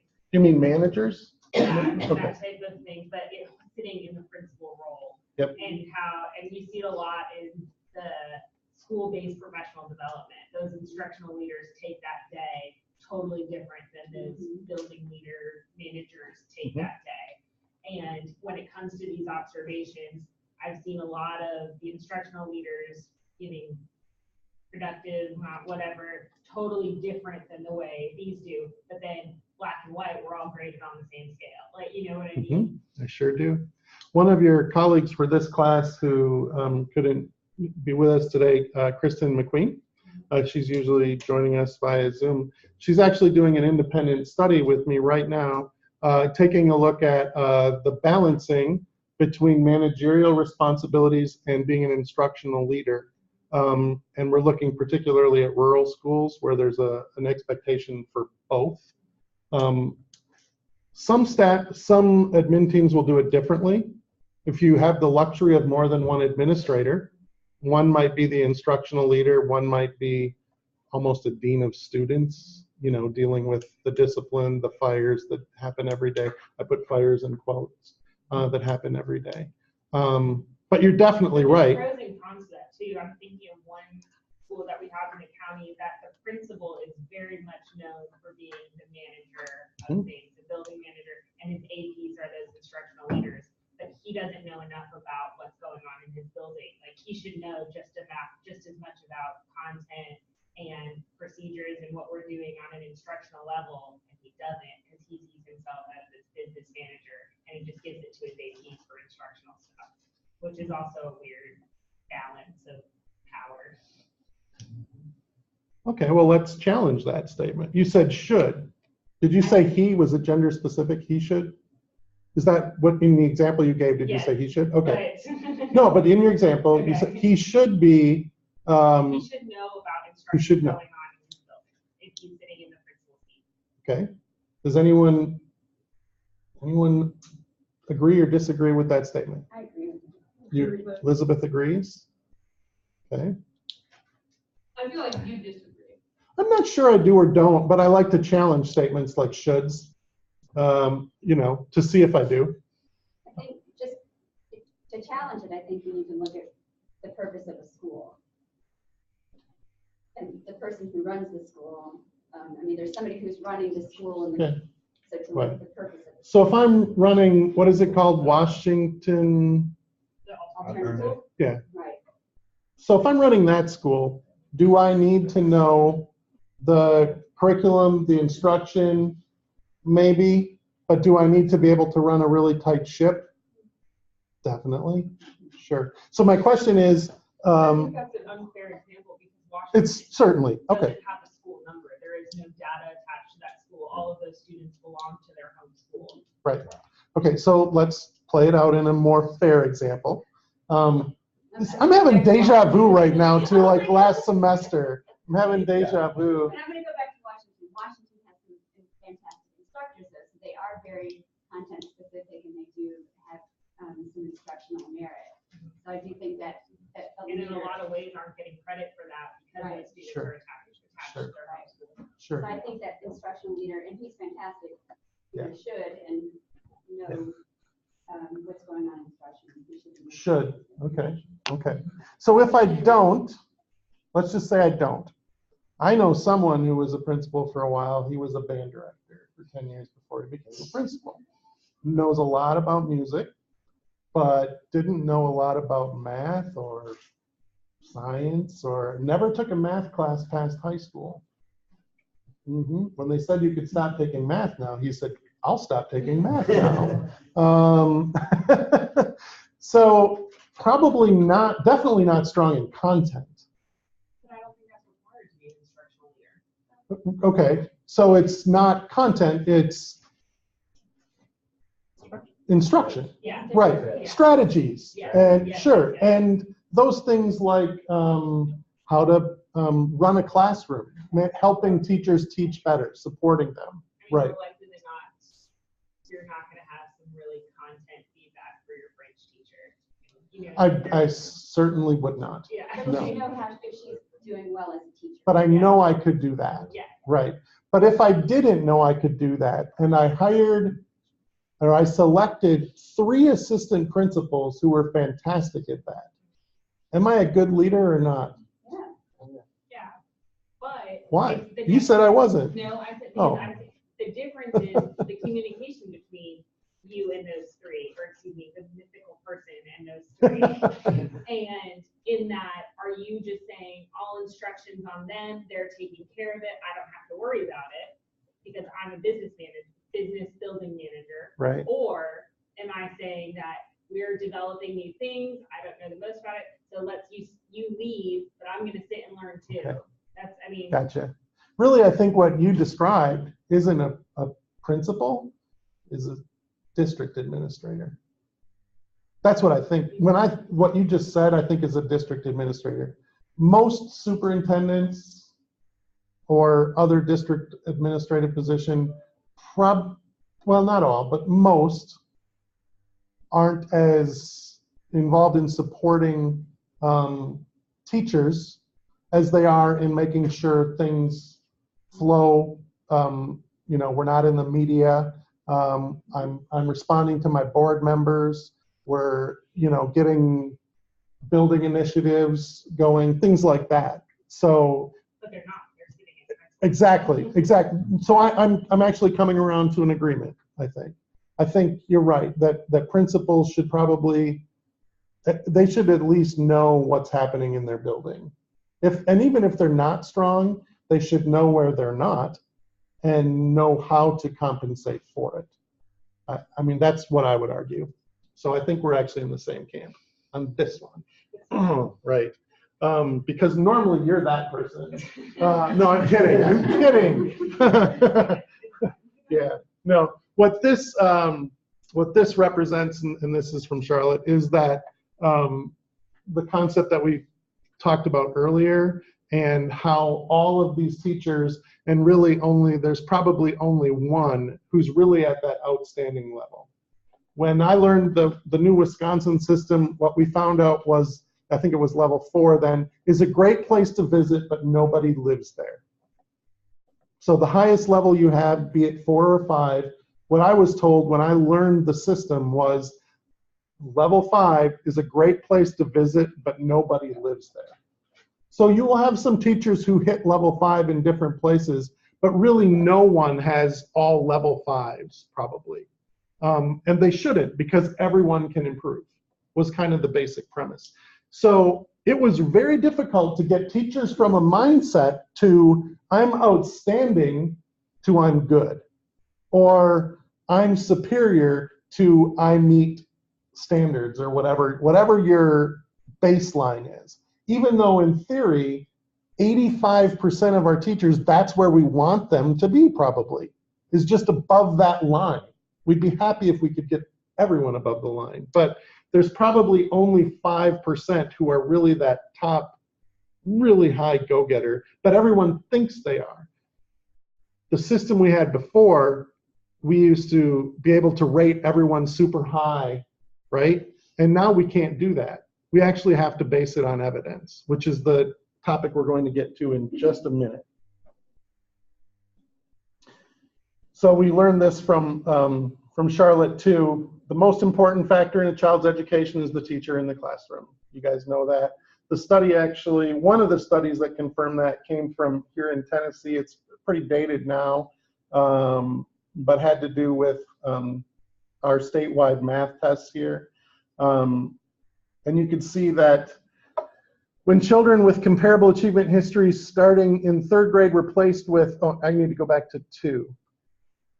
When children beginning in 3rd grade were placed with 3 high-performing teachers in a row, they scored on average at the 96th percentile in Tennessee's statewide mathematics assessment at the end of 5th. When children were of comparable achievement histories started in 3rd grade were placed with 3 low-performing teachers in a row, their average score on the same mathematics assessment was at the 44th percentile. A 52 percentile performance gap in this study done by Sanders and Rivers in the state of Tennessee in '96. Basically, taking a look at the teachers, high-performing and low-performing teachers, looking at similar students, so their scores were similar, and then tracking them. You had 3 years of not that high-performing, 3rd, 4th, and 5th grade. You had 3 years of high-performing teachers, 3rd, 4th, and 5th grade. Now what are your math scores? And there was a 52 percentile swing, which got back to all the way where we started a couple hours ago, practically, was that should you be able to have a school filled with ineffective or effective and better teachers and student scores that are down here in the dumps. So my question when I read that initially was, did they do that to those children on purpose, or? Is it ethical is your question? Right. I'm a little concerned, or did they see those children in a particular school? Yeah. The way I believe it actually went down was they took the students from low performing teachers and high performing teachers and then looked at where those kids' scores were in first and second grade and where they were in fifth grade, and took a look at the ratings of the teachers they had in third, fourth, and fifth. So like their project coach or team ratings, you know, kids who had a 1 or a 2 for 3 years in a row scored here. Does that make sense? Yeah. So they didn't say, we're going to take these kids and you are going to have only 1 and 2 level teachers. That's not how it happened. No, absolutely not. And that wouldn't be ethical. No. Heavens no. No. Okay. So from your textbook, the authors talk about attributes of a pre-observation conference. And I believe it's on page 172. Talks about it strengthens professional relationship between the supervisor and the teacher. I would totally agree with that. Hopefully it takes place within 24 to 48 hours of the actual observation. Although I've had it happen where you do the pre-observation, then it's snow day, 50 below day, you know, whatever happens, and you almost need to do the pre-observation over. Here's one. The pre-observation conference should take place in the classroom, not the office. I think that's important. Why? It's intimidating. It's intimidating to be in the office, sure. It almost seems evaluative, doesn't it? Yeah. And if you're in this environment and you can point to some things that you're going to use, et cetera, I think that's powerful too. It gives a clear focus for your observation. So during the break, Dana and I had a conversation about a teacher who's underperforming at a particular level and what should happen. Wouldn't it be great if you had a pre-observation conference and a teacher said to you, you know, I'm really struggling with this and this. Could you pay particular attention to that for me when we have this? You know what? I feel like my wait time on questions is just not there. I'm so anxious to give the right response to kids. Could you maybe observe my wait time and even my question techniques? When you come in, I'd really like you to pay attention to that. Right? I mean, my skin just got tingly. That's really exciting. Anyone, anything? Okay. Gives the teacher an opportunity to talk through their lesson. So it gives them a focus. Here's what I'm doing, here's what I'm doing. And it illuminates the context, characteristics, climate, and culture of the classroom. It kind of illuminates means that, you know, it kind of shines a light on what's actually in that classroom. Gives you an idea in advance. The goals of the pre-observation conference: to identify the teacher's interests and concerns in an appropriate manner. The continuum we'll talk about here in a minute. To clarify that the primary purpose of the observation is to improve teaching and learning. Here's one: to reduce stress and make the teacher feel comfortable about the process, right? If you become human. To choose an observation tool and schedule the visit and post-observation conference. The continuum is, you know, I have it here somewhere. Yes, a lovely, I killed some trees for you today. Yeah. I do have this posted online in the course materials for today. And the reason I killed the tree is because I noticed online it came out in landscape, no, in portrait instead of landscape, and you would all be turning your head to the side, which is going to get really uncomfortable. I'm trying to wrap my head around the reduced stress. Reduce stress? Yeah. I mean, because they still know, I don't know how to a scheduled observation, so Okay. I'll drop in, but I don't know how that would reduce stress. Okay. Anyone answer Bert's question? I do. I can speak personally from people I've talked to in our school this year. If like if you have new administration in and they don't know them at all, and they only come into your room 4 times a year, then you don't know them as a person at all. And just by coming in to talk to them, it lets you get to know them on a one-on-one. They're in your classroom. And I think that would, if you're more comfortable with that person, I think that would reduce your stress a little bit. If you see them more as a person that's there to support you versus someone who just comes in to see if you're doing what you're supposed to do 4 times a year. And also, if you're having a conversation with the teacher, just let them know, I'm not there to observe student behavior.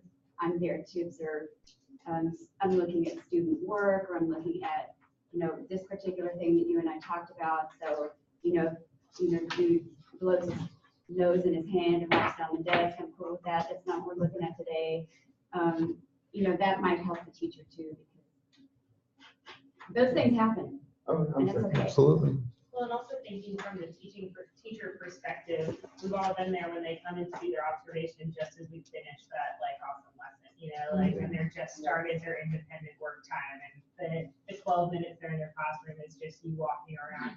And so I think there is this opportunity there of knowing they're coming and knowing when they're coming to really let yourself shine, and having that opportunity to show them that, knowing that they can kind of see you as the teacher you want to be seen as, rather than those 8-minute observations that never seem to be when you're doing what you work so hard to do. Yeah, you'll get teachers who come back, you leave their classroom, they're like, no, please come back this time because I didn't get to that and that. Yeah, so, I mean, it could, I think, reduce stress. I can see where it could increase stress too. It kind of depends on the leader, doesn't it? I mean, if they come in and make it more stressful, you better do this and you better do that, all of a sudden I'm like, yeah, you start clinching up and being more, So I can see your point. And it could be that the purpose may be to increase urgency a little bit, depending on who the teacher is. I mean, that might be part of the purpose of the pre-observation. Turn up the heat? Yeah. To Turn up the heat? Yeah. So that could be, it could be the opposite of that. Because the last person to realize that they need to improve is the person who needs to improve. So on page-ish, 177-ish in your text, the concept of supervisor-directed focus versus teacher-directed focus comes up in your reading.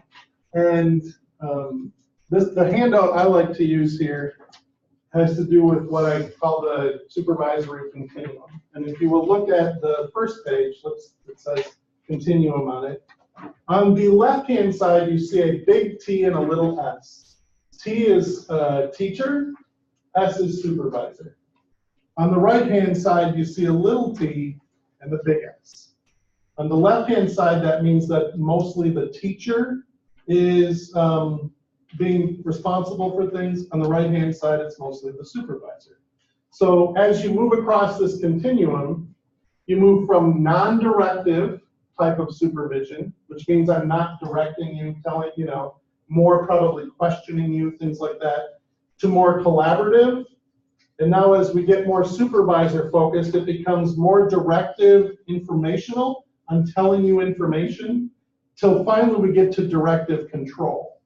That's where I'm telling you, you need to do this. Make sense? So if we look in the next page, at the outcomes of a conference,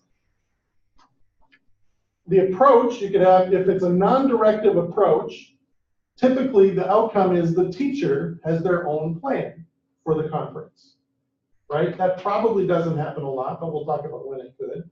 If you have a collaborative approach to the conference, it would be a mutual plan. You build that together. Directive informational, you suggest a plan. Directive control, the supervisor assigns a plan. Make sense? I really killed way too many trees. I could have put this on here. But the next pages go through each of those non-directive, collaborative, directive informational, and directive control, and when to use them. You should read through this on your own, but let's just brainstorm it together, and we'll do that in groups. We'll just stay in these groups for now. Maybe after our next break, we'll change groups. But here's my question to your group that I want you to discuss. When would you use a more non-directive, and why, approach? And when would you use a more directive approach, and why? And what are some things in your experience that might look more non-directive and or directive? Does that make sense? So there's two approaches to this, both the conference and the whole experience. One is more directive, where the supervisor is telling. One is less directive, where you're doing it kind of together. And one is completely non-directive, where the teacher is kind of in charge. Let me give you an example, because I can tell maybe it's not familiar as much. So a non-directive example might be this, and this was actually an option in my school district, where I taught and where my ex-wife taught for 35 years. You could choose different pieces of your evaluation, and one was to do a video of yourself and a critique of yourself and just turn that in. Is that directive or non-directive?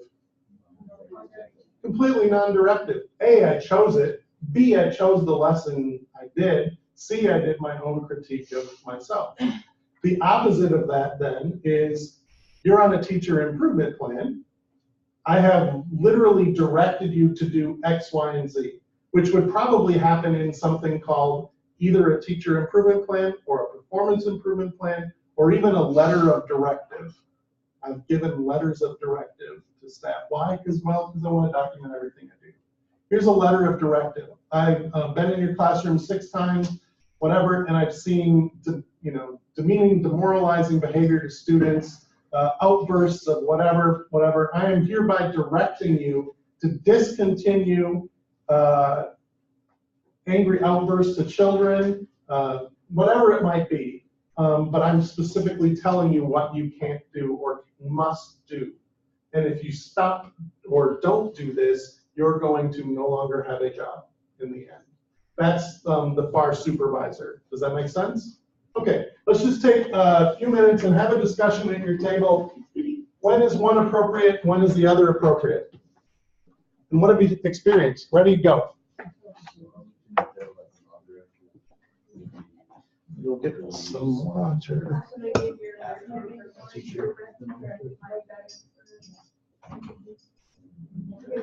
Once they come off of the non-directive, to see if they have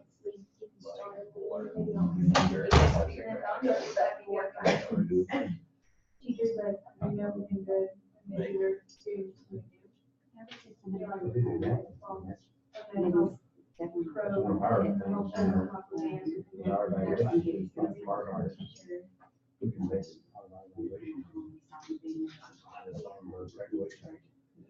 Yeah, I would be non-directive too, the self-assessment.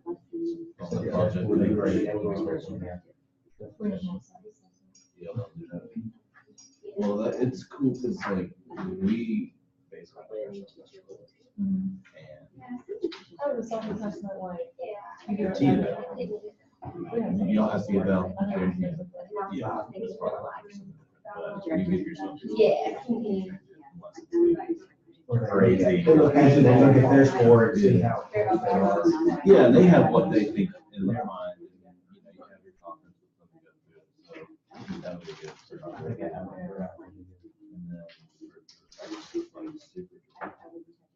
we just went over one.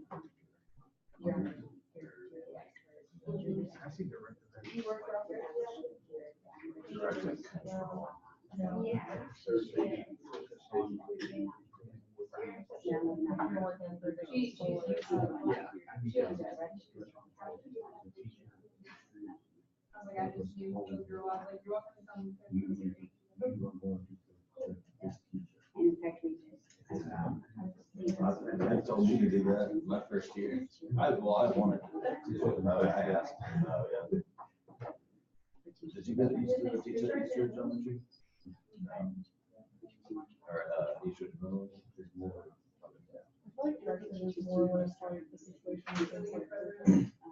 Yeah, I mean, is probably respect. Oh, that was warm. I don't think that was that. You walk in here, it's just like, which is interesting, because my office is the same. We got covered through.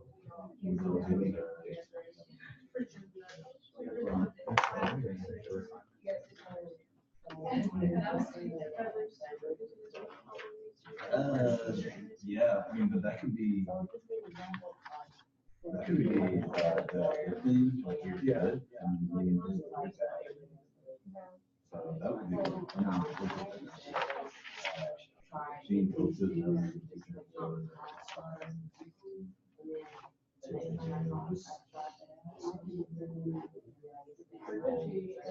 Observation plan, like, we're, in the first 3 years, you have like 4 observations, and after that, you have control. And then if you're like, drop below a certain number, then you have to. I think it's except we start off. I also said 8, I was like, okay. At first, it It seems like. changed because when I first started, it was only. It's really not that big of a area. You start training my first year.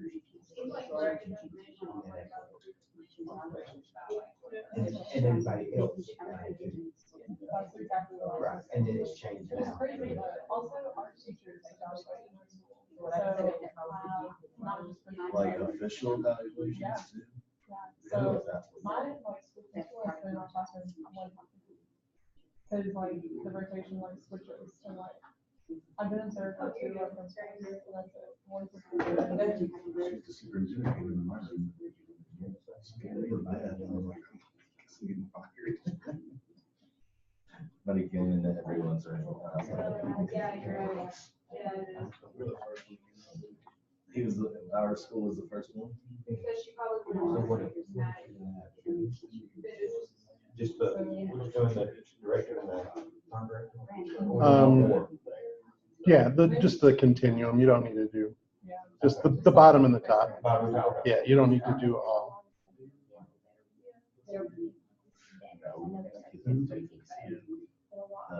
Trevor.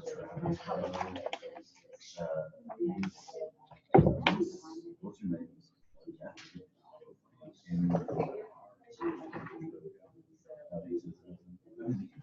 He's going, he wants to be a politician. And he's using the school board as a spring. He's like, he just graduated from ITC. And you know about school system.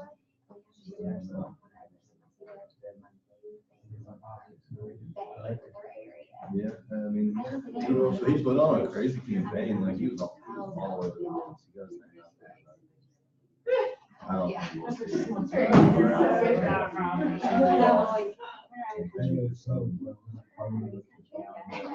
Yeah.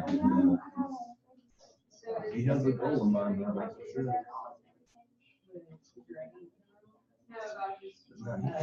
He came in the school and shorts and a t-shirt to walk around. Okay. Yeah, it's very fun. Yeah. I remember one class last night, we were talking Yeah, no, or, I don't, I can't remember her first name. Yeah.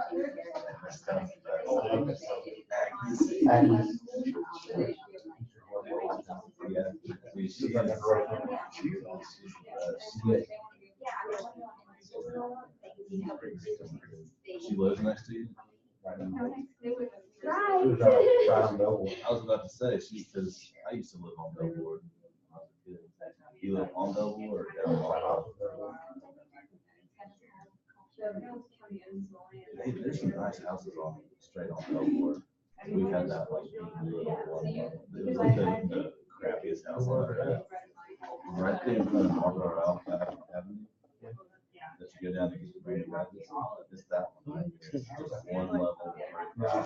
And like the 2 houses on either side of these gorgeous like stone houses and then how ridiculous. All right. It kind of looks like a place from all- Monitoring the discussion, I can see now we just switched from teaching to this, so I'm gonna get the group back. So what did we discuss when it comes to directive versus non-directive? Yeah, Ashley. Well, we said this because we noticed there's directive informational and directive control. Mhm. So we're thinking this is directive informational. So just from personal experience, I told her that I got observed and she said everything was great and she told me that I should try equity sticks. Mhm. So with my classroom, so the next time I implemented that into my instruction immediately, and I believe probably a month later, she noticed that I used equity sticks. So that was something that she mentioned in the next reflection. Mhm. So I was thinking that she directly told me to use something to implement in my classroom, so. But didn't say you had to. No. Suggested. It was more so of a suggestion, so Sure. that's where we were. Just out of curiosity, and I'm not sure, but is that where every student's name is on a stick and you On the draw it? stick and then Okay, you sure. pull Yeah. Or do a random, but click the button on it. Yeah. Yep, yeah. Well, I've seen that. I hadn't heard it called that before, but I've seen that several times where you just take a stick and this is the person who answers. Yeah. Yeah. It has to do with questioning too. A lot of times people, if you say this person's name before the question, how many people listen to the question? And they're like, hey, okay, this is for everyone now, but Elizabeth, what was the cap? You know what? No one else is gonna, you know what I mean? As opposed to asking the question, then calling. Great, that's perfect informational. Here's what I observed. Here's something that would probably help you.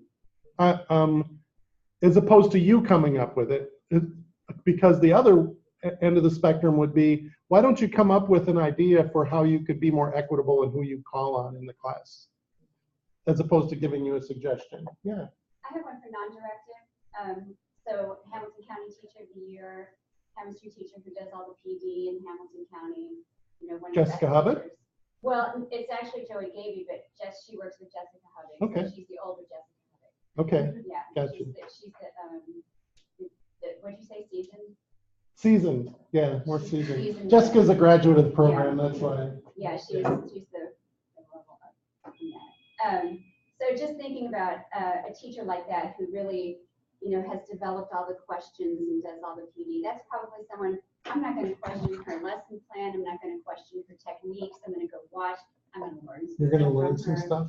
But then I may be able to, you know, add some maybe questions to her to help her develop her thinking a little Right. more, but that's completely non-direct. Absolutely. Yeah. That's a great As well example. as Jessica. Like, that's a great example.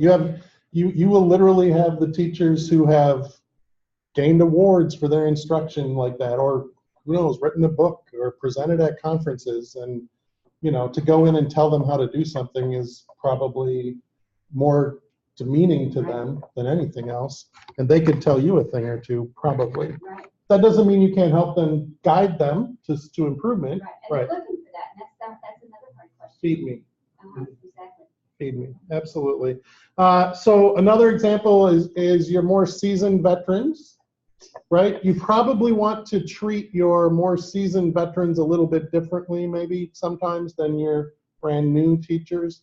To get to Bert's question, and that was, you know, about the stress. Maybe there are some things you could do more, because a new teacher might be more stressed about the process because it could be their first time going through it, as opposed to someone who's been around that block so many times that they don't come in whenever you want. I would get that a lot. Just come in whenever you want. It's going to be good no matter what. And I mean, they wouldn't say that, but I knew it and they knew it. So, but I just want you to give some consideration, because a lot of models don't, or like coach or team or whatever, often maybe don't give consideration to the different needs of the teachers themselves.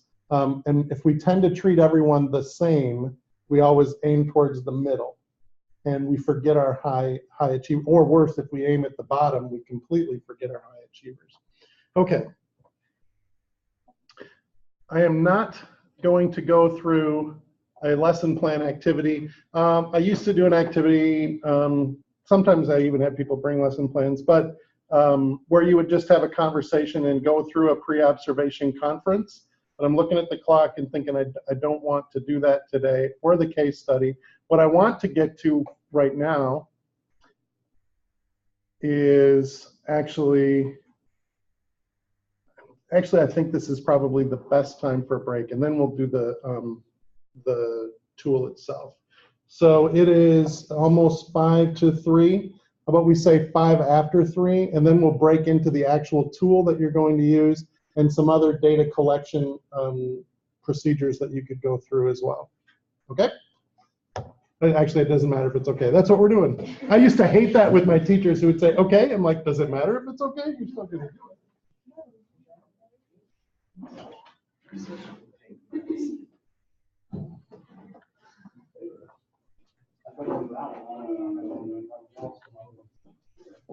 Ashley called me. She needs something like this for her portfolio and asked if she can kind of tag along with me on this. And is that Ashley? okay? Yeah. What I just want to make sure if you're going to have her tag along, that it has to be a teacher who's comfortable with that. Well, what I'm recommending is that I will go through this process with someone in her department, which I think would be beneficial for her. Okay. So I'll make sure that I talk to the woman in the department, because I like Ashley to start working some more leadership roles. Anyway. Awesome. So I think that'd be kind of a double benefit for her. Yeah. Great. So we can model in some feedback. Fantastic. Okay. So no, that's an awesome idea. Yeah. Okay. Great.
And I didn't get to work with my group. Mm-hmm. I've talked to one of them. I just had questions about the expectations of that. I just thought of something. I gotta stop recording because otherwise everyone's gonna be.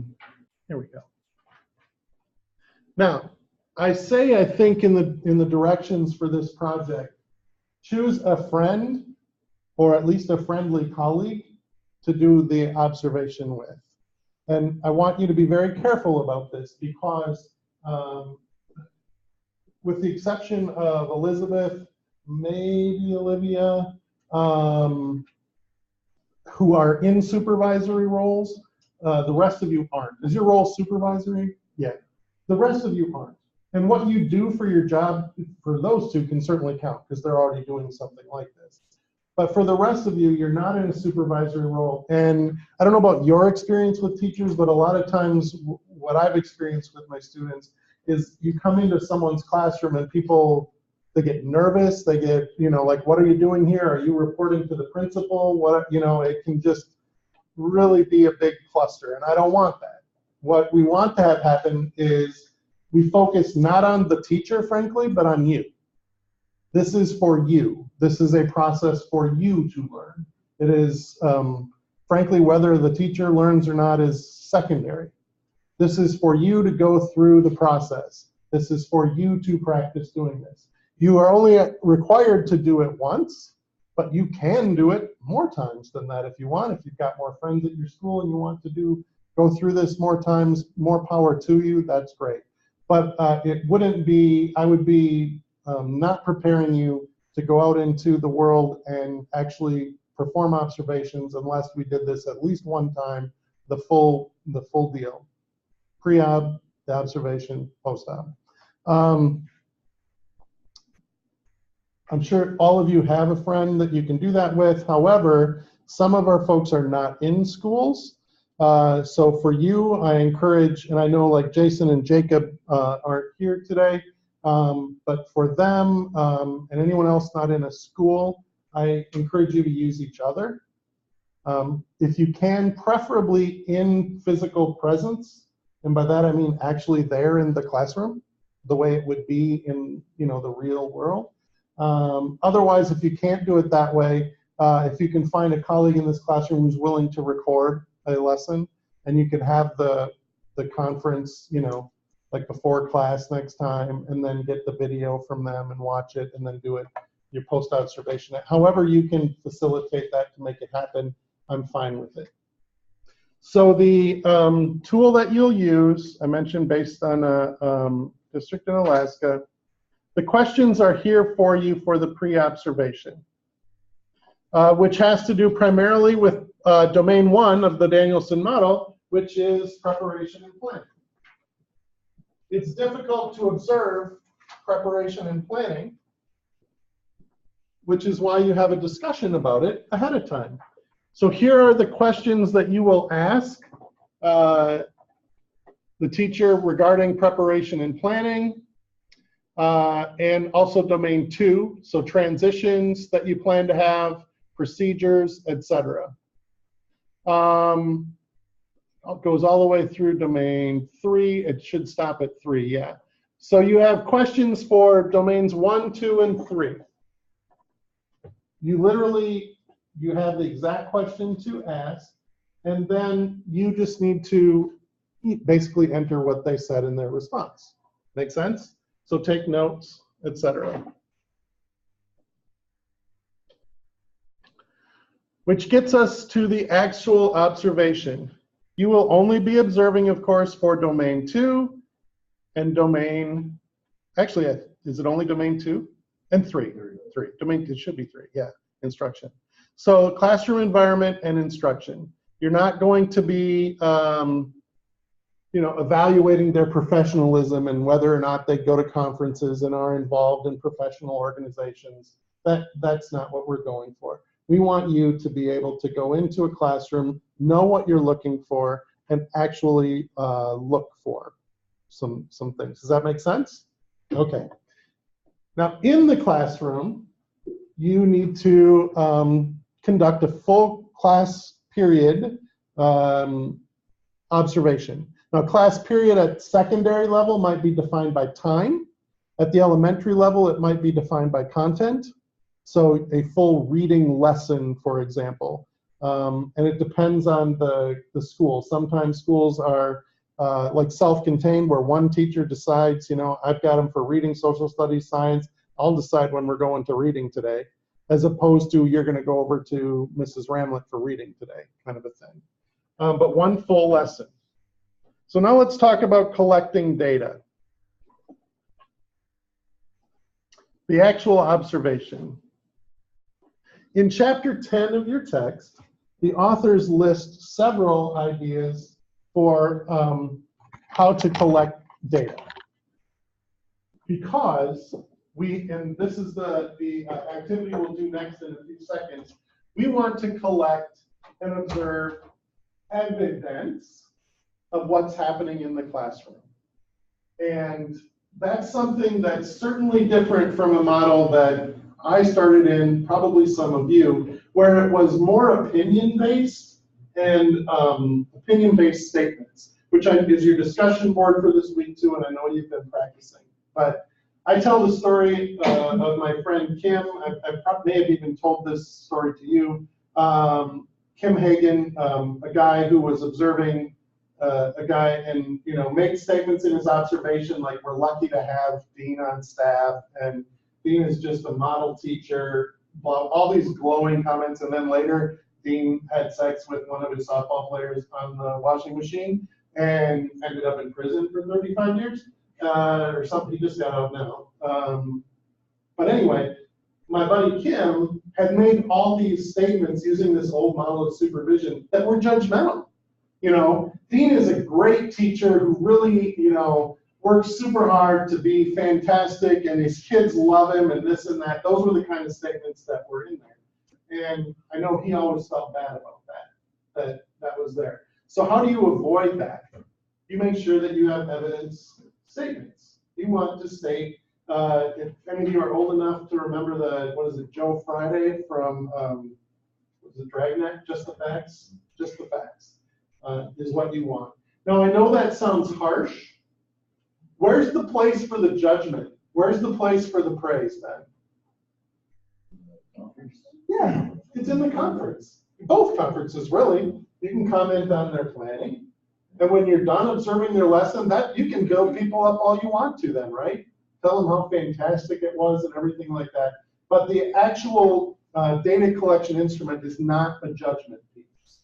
And I'm hoping that you're not seeing that as teachers now. When you get feedback from your administrators, I'm hoping you're not seeing judgment like that was good or, statements like that. Chapter 10 lists some data collection ideas in your text for how you can collect data on items that you want to observe and help people become better at. Some ideas that I used to use that are also in the text, I'm just going to go over to this one, but challenging to get there. So one example is, if you have a teacher who said, hey, I'd really like you to watch my questioning. Or even like Ashley said, maybe the teacher who pointed out the equity sticks. Well, or the administrator, how did the administrator get to that decision to suggest equity sticks? Was there a particular way that he or she approached it? I guess, I'm trying to remember, it was a while back. Gotcha. I think she noticed a pause as far as when I would question. There was just a pause of who was I going to call on.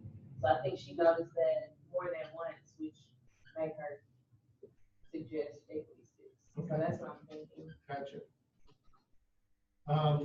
This is a layout of a classroom. Poorly done. I'm sorry, Shana. I can't see this. So like here's the teacher's desk at the front, and this teacher is obviously teaching in 1950, where the desk is at the front and their desks are in perfect neat rows of two.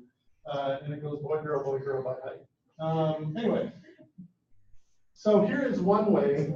If a teacher said to me, and this is right from your text, hey, can you take a look at my questioning and who I'm calling on and things like that. And I've done this before. So I might put the teacher right here, and every time the teacher asks a question to a student, I draw an arrow to that student. Ask that student, ask that student, ask that student, ask that student again, ask that student, ask that student, ask that student, ask that student, and ask that student again, and that student. Okay, what's the pattern that you see here? On the left side. Yeah. This teacher tends to call on people on the left and ignores people on his or her right. I got called out on that as a teacher once. The principal called me in and said, do you know that on all your questioning today, you called on people to your right like 14 times and people to your left like twice? And I was like, no, I do not know that. Apparently, I appreciate flute and clarinet players and hate low brass and trumpet players. I don't know what it was, but I tended to call on people to my right. So here is a way to collect data on that kind of the 15 questions that were asked in this class period, 13 of them were directed to this side or whatever. The other thing that you could do with this is draw the arrow the other way. of responses from students to questions that you asked of the whole class. Here's where they came from, et cetera, et cetera. Now, let's say as a principal, you notice that there's a behavior problem right there in the classroom. How can you point that out to the teacher without saying, you know, you don't have good control over everyone in your class? You can start calling on those 2 kids in the back. Yeah, and so how would I say that in my report? I can tell you about that kid. Well, I noticed that, or just, hey, can you like this kid back there? I was Sure. wondering about that. If in a post-observation conference, I would ask that question.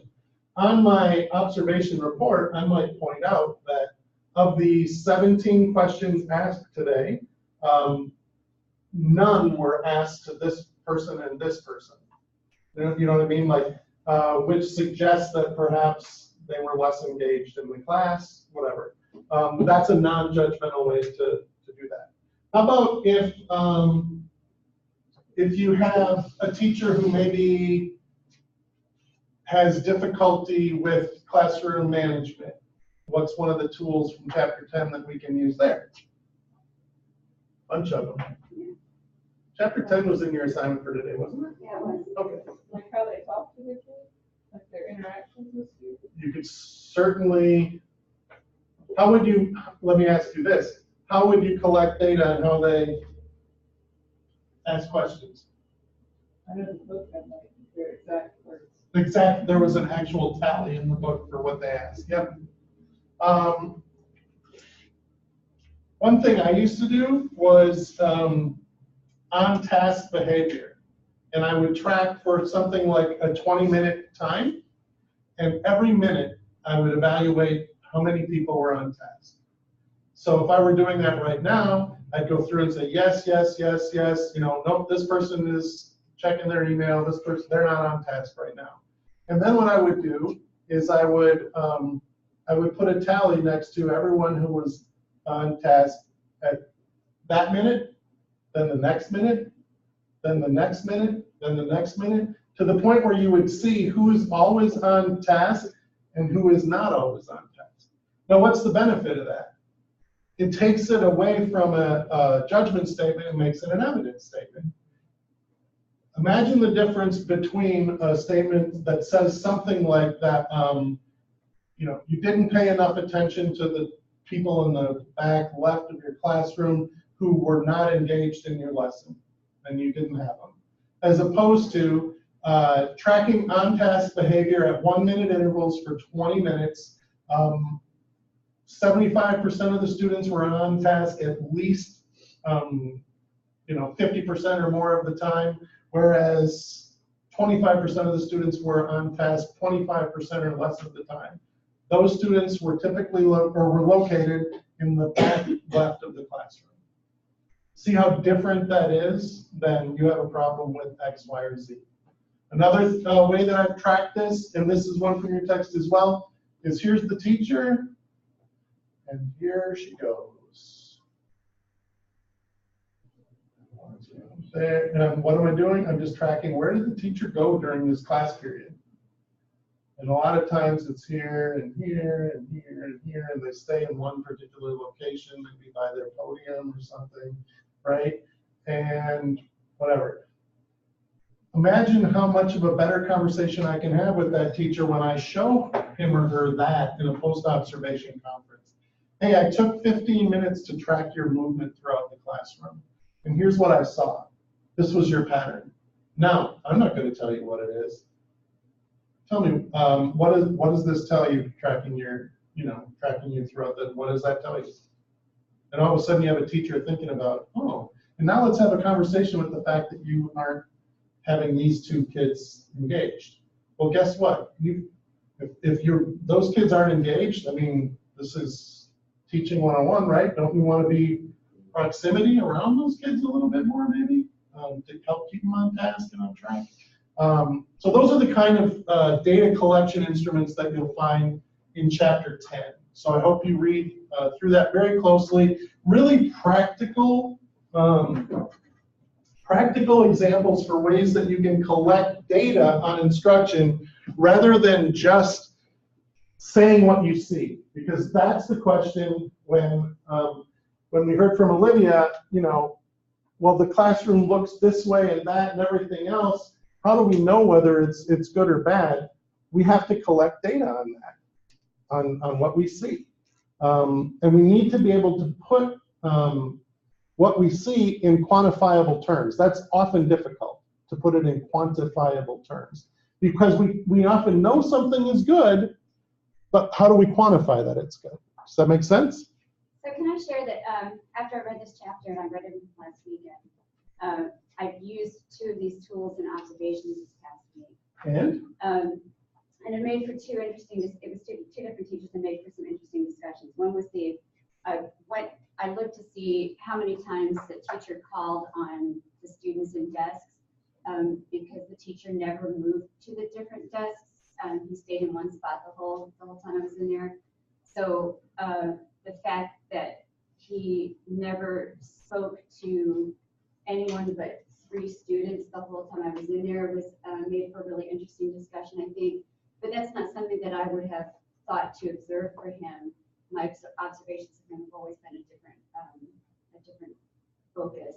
So I used that, and then with another teacher, I focused on the types of questions she was asking.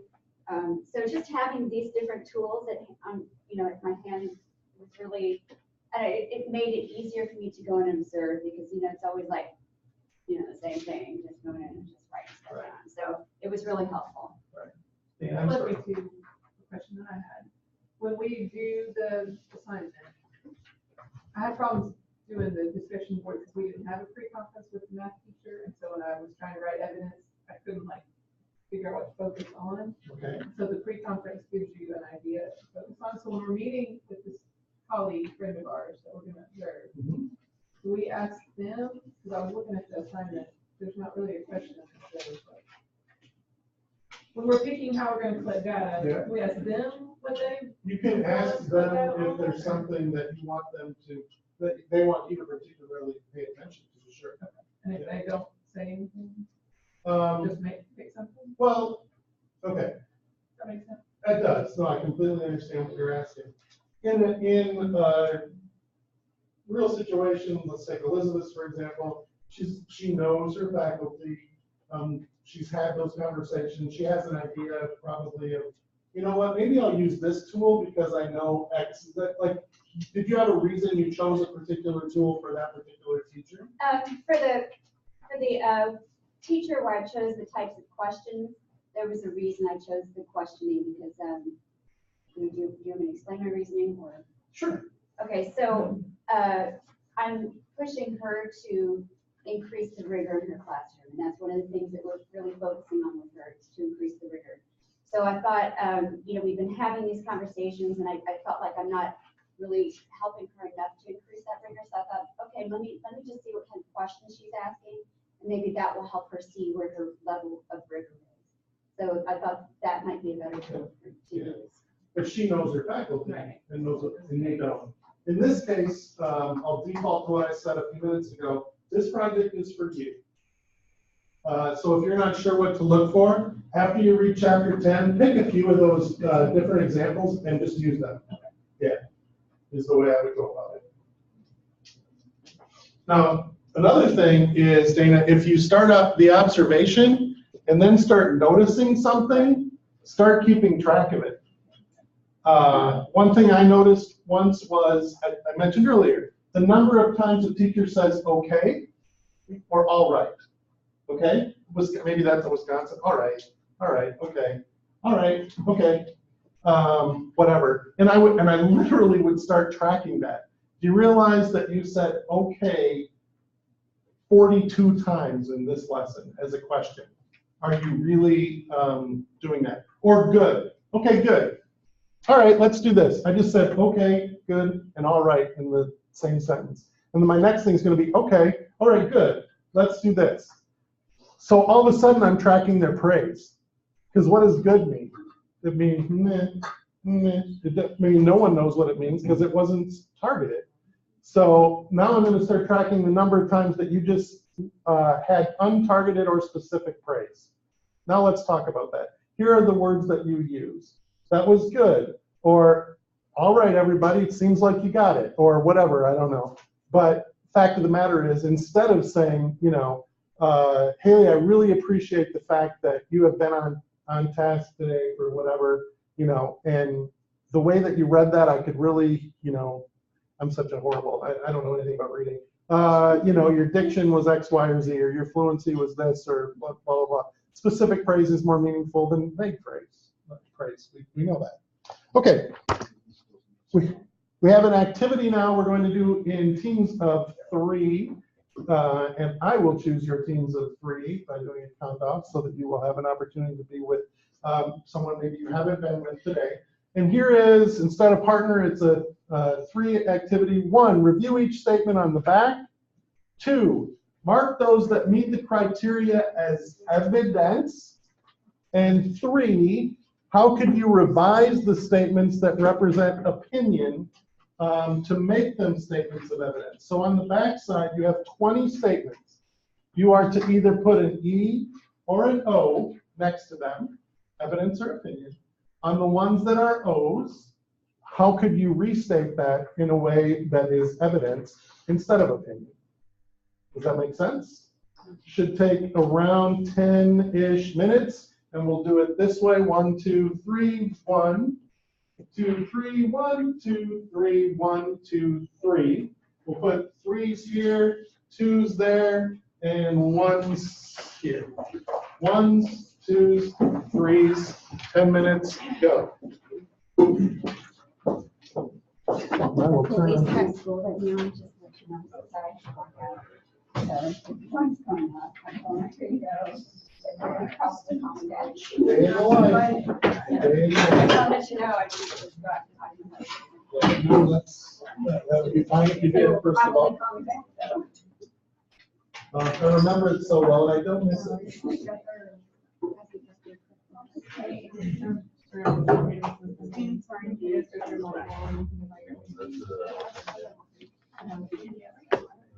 Number 2.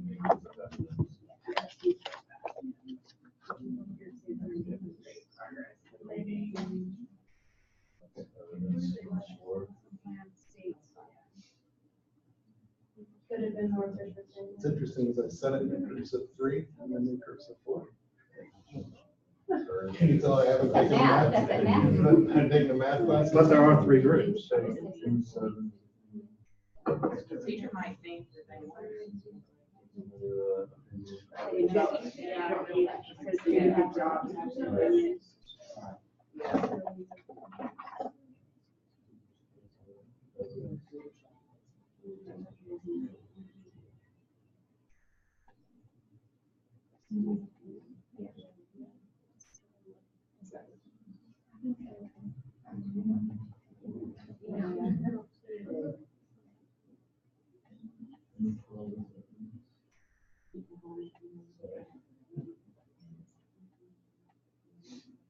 I don't think that, On 11, he said opinion, but I think it could be. the teacher helps the students. I mean, that's how do you improve?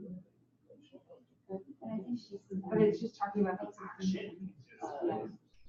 That the teachers, I get that that's something maybe we just need a different verb there. Next learning to their life experience. And We could just take out teacher helps and we say students connect learning to their life experience. Make it, that makes sense. Right. But I think that would be the way we would change it. yeah, that's the last step. So I'm just gonna say take out, yeah. Teacher states. Give them an opportunity to counter.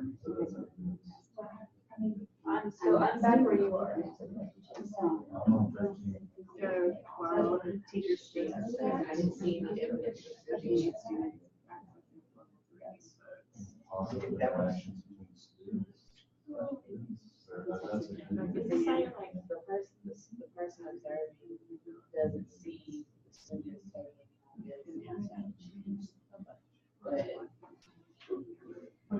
to think that doesn't mean they're not. So that was making them. Read for 3 times. Oh, okay, yeah, I'm glad that you said that.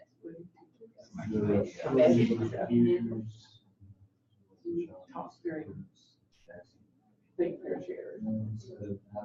Yeah. So they have all that information. All the creative Oh, yeah.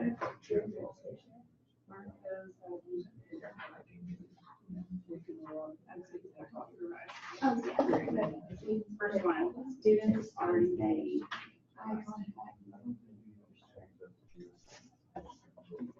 What are teachers going to see that students are doing? Students are. Yeah. So students are. What if we use that? Students are facing. 75% of students are on Or all students raised hand. That's what I was saying. Or, I mean, it's hard on ages to see. Students are participating in the activity.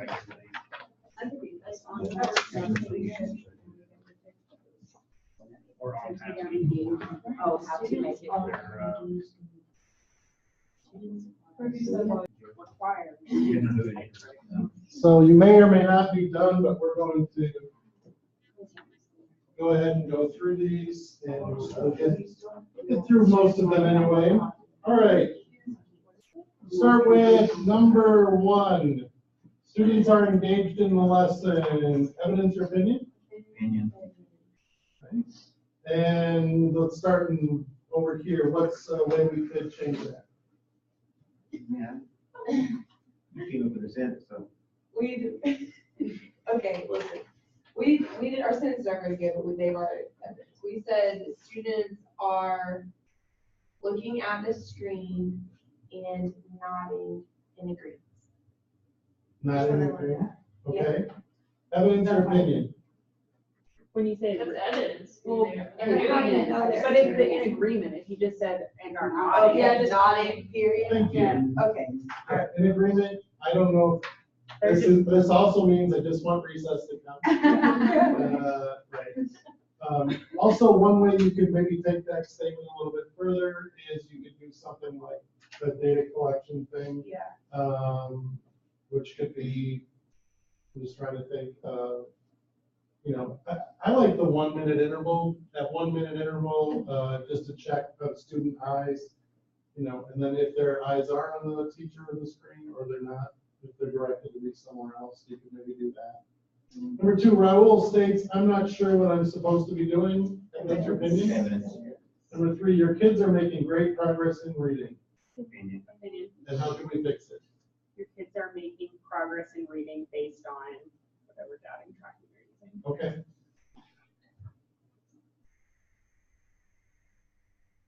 But yes, I'm just trying to think, how could we make that better than just saying your kids are? Your students, certainly, but also we could. Percentage. Like we Right, said, percentage, right, percentage. right. 80% of the students in the class have shown an increase in at least one level using the, what? Using. I said we didn't have that kind of time. Yeah, we Okay, had that's 20 right. statements to Right. go through. All right, number 4, lesson plan states review fractions. Evidence. Number 5, transition from recess could have been more efficient. Opinion, sure. And over here, how would we fix that? We said 6 students ran to get one for recess. Sure, yeah, absolutely. 6 students ran instead of walked, or it took 90 seconds for students to line up for recess. Classroom climate encourage critical thinking. Evidence or opinion? Yeah. Opinion, they say opinion. Opinion, okay.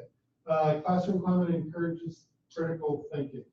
What could we say to fix that back here? We said, classroom climate uses critical thinking by asking what if questions. Okay, so critical thinking is encouraged by X number of questions were open-ended, critical thinking stems, or whatever you want to call them. I'm sure the coach in the room just cringed. All right, number 7, English language learners were neglected during the lesson. Yeah, and how could we fix that one? English language learners were not addressed in lesson. That's what we said. Okay. We would have said it differently had. More Yeah, time. I we were would just have said changing. passive voice. We were just changing simple words. Right, right. As opposed to you would use maybe some data. Yeah, we have a whole new sentence. Number 8, 7 of 8 students in the group did a good job with the assignment. Oh, good, you caught it. Because it does use data, 7 of 8 students, but what quantifies a good job? How could we fix it up here? It said 7 of the 8 students in the group scored 8 out of 10 on the post-assessment. Beautiful. Number 9, the skill being reviewed appears in the 7th grade science content standards. The teacher is consistent in calling on students who raise their hands to speak. Number 10. Okay. How could we fix it? Teacher caught on 4 of the 20 students who raised their hands to speak. Perfect. Teacher helps students to connect learning to their life experiences and cultural understanding. We won't fix that one. Let's see if we can. Teacher states, could the equation that's evidence of that special needs students accesses level reading books? Did we say evidence? Yes. There are positive interactions between students. Opinion. Okay, let's fix that one. High fives, they thumbs up. You just said the students gave each other a thumbs up if they agree. Sure, okay. No evidence of individual accountability in the cooperative learning activity is observed. Opinion.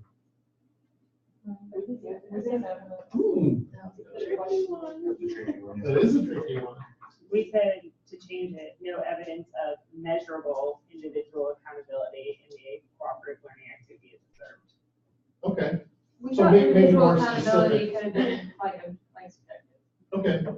So maybe just by making it more specific. I would say it's evidence, but I would agree with that that's better evidence. So I would say.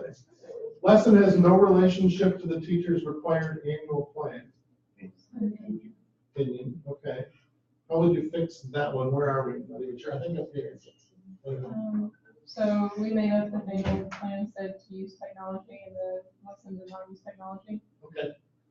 Or maybe refer to specific standards, you know, standards, whatever. The lesson did not, address standards X, Y, Z. Teacher visited group 3 times during a 10-minute period. Yes. Joey writes a story which appears to meet grade level standards, clearly. Lesson challenges students to think critically. And students cite an average of about 6 internet sources in their papers. Yes, it is, because it's an average, although it's probably a little vague, but you get the idea. So the point is, and you can just stay where you are for now, the point is that during your evidence collection, on domain 2 and 3, observations, what I see in this observations column should be similar evidence statements to what we just did now. So now let's take a look at the examples that I gave and see if they are. I know that some are, but yeah. Can I ask real quick, Mhm. when we're doing the observations and we're writing in that column, Mhm. do they have to, do they have to be specific to each one of those, or can they just be like, we do an we write down about the first one and then go to the next, like the first 2? Does that make sense? I'm sure it does to someone else. Okay, so if I'm writing my observations and then I see teacher interaction with students and I write evidence, well then student interaction with other students, if I don't see any evidence or if I just don't have time and don't write, would it be bad if I don't write something? It's not the end of the world. Maybe just say no evidence. Okay, that was, Yeah, because there may not be, because that's something that they might need to work on. Okay. Yeah. Yep. I get it now. So I wanted to look at the examples that you see in your module 2 assignment. I gave you a couple examples. I said one does a nice job with the information in the pre-conference and the observation, but the reflection's lacking. One had a good reflection, but not as good information. But let's take a look at the kind of statements that your colleagues put in. Not your colleagues, I guess previous last year, probably. Yeah, this is 12/5 of 2017. So this student put in the directions and stuff, you don't need to do that? Put in the directions. They answered the pre-observation questions. Yeah. So here's their pre-observation questions and the responses they got. Notice that school student names were taken out. But take a look at the, this was from a chemistry class, 8th period high school last year, well, a little over a year ago. Okay, so here's an observation. Student asks teacher if she will be present tomorrow. Teacher responds, no, I have a conference. Student replies, aw. Evidence or opinion? Evidence, sure. Teacher responds, anyone opposed to Christmas music? Student responds, yes, very opposed. So here she kind of tracks things. Teacher asks for a volunteer to read. A student immediately volunteers. One student asks another for help. Many partners are working collaboratively. This one, it sounds a little opinion-y to me. This is a lot of tracking of the actual interaction. And I think that I just wanted to see if there was specific things they wanted him to look for ahead of time. No. Okay. 5 partnerships finish early. With 6 minutes remaining in the class, 1 student wipes clean the board unprompted. 10 minutes remaining, teacher gives a 6-minute warning, which is interesting. With 10 minutes remaining, they give a 6-minute warning. So you get an idea of some of the statements that make sense. So here, this is an evidence of communicating with students. Here's what some evidence might be. Take a look at the other example. I think here you'll see maybe not as good evidence statements, but the reflection was pretty good.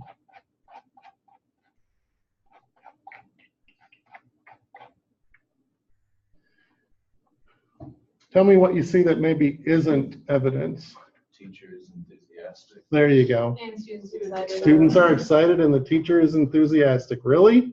Because I can show you enthusiasm and absolutely not be, because I can feign it. And how do you know all the students are excited? They could be excited because it's their birthday. Also, I think give specific directions is opinionated. Giving specific directions? Because specific could be different to me than it is to you. Sure. So you could maybe even list them out, Yeah. the steps or something like that. Now here, teacher gave 20-second time frame for quiz transition. That's evidence. You get it. But here, passes out a quiz in a timely manner? Yeah. What's a timely manner? Right. Teacher passed out a quiz in 30 seconds, whatever, and all students remained on task.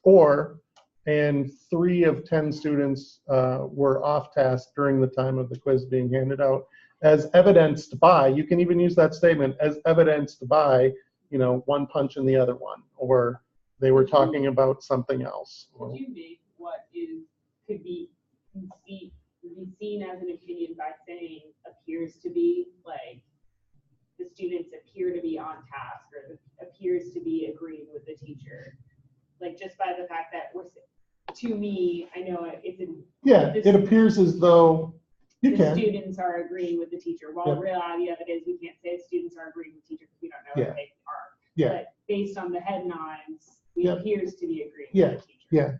And why is it that we're using evidence statements to begin with?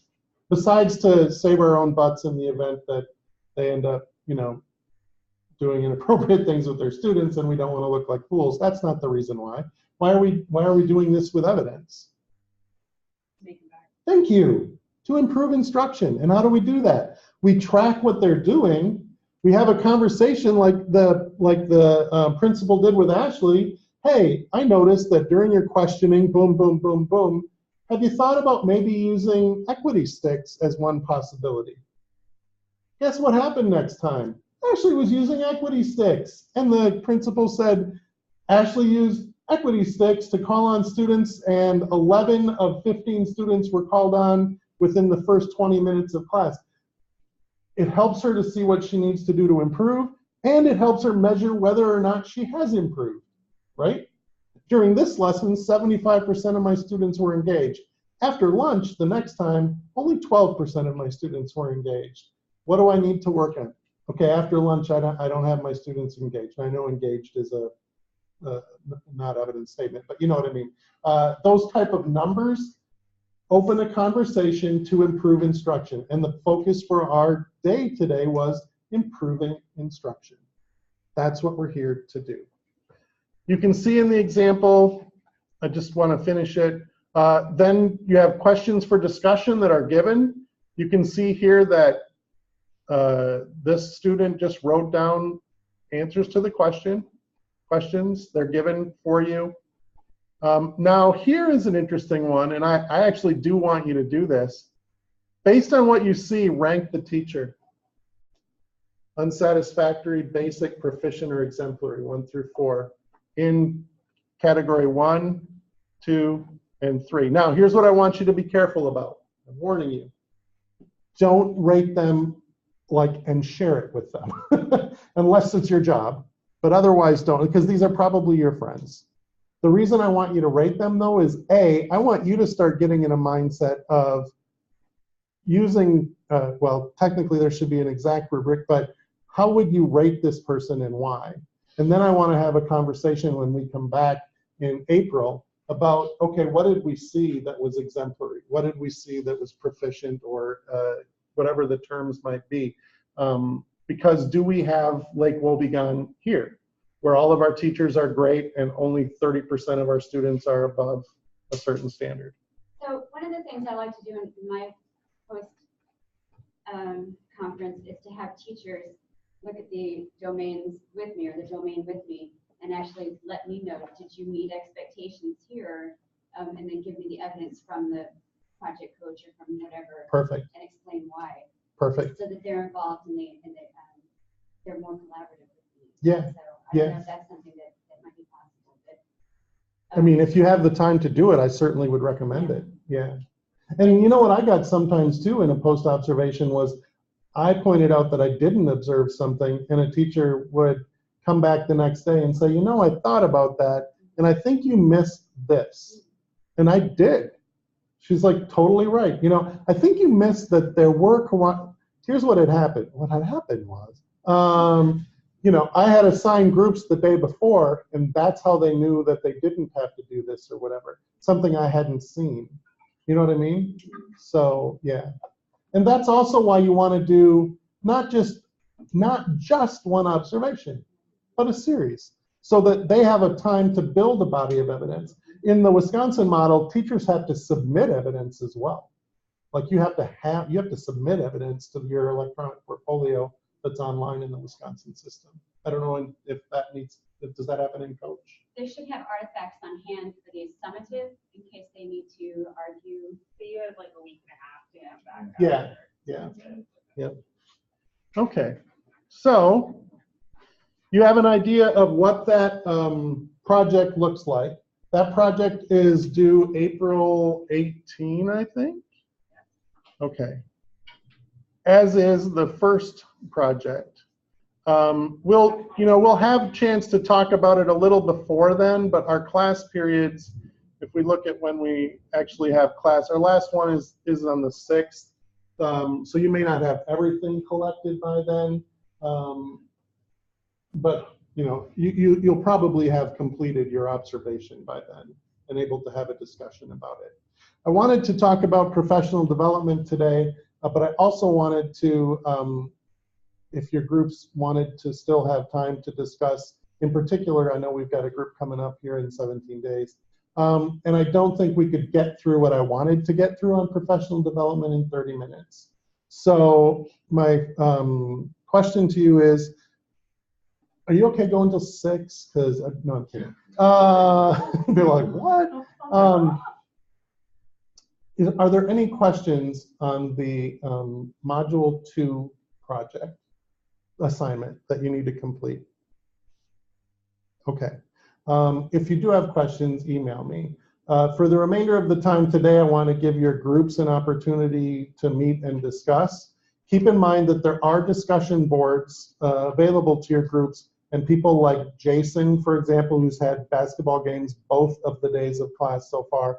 I met with him yesterday to go over some of the things, and he wants to be engaged in a discussion about that. So try and include people who may not be present as well.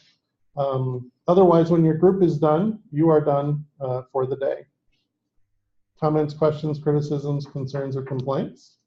So I guess the question, so that the next class will be going in more detail over module 1, or we're finished going over module 1, the assignment, or? Module 1 isn't due until like the 18th. At the end of the class in April is when we're going to have a conversation about our data, but you may not be done with it yet. It's just the 20 walkthroughs, right? Yeah. Okay. Yeah. No, our next class session, we're going to primarily focus on professional development, actually. Yep. And I have a fun activity, and I know we don't have time for it today, a fun activity where, I say fun, it's a fun activity where I put you in groups and you compete to try and get a school board to take your professional development package that you've prepared for a school specifically for a district. You're actually going to be a professional development company that's going to come in and say, here's what I really think your school needs based on these data. And the winning group gets a prize. So it's really pretty crazy. Yeah. You're not gonna we're not gonna win, and you're gonna be like, huh, bragging rights. No, I'm not. I won't do that. Okay. I don't like the teachers. I will stay here until the last person leaves, and I wish you a great end of your weekend. And I guess go Rams, just because I can't cheer for the other team, but I don't really want. Is it possible?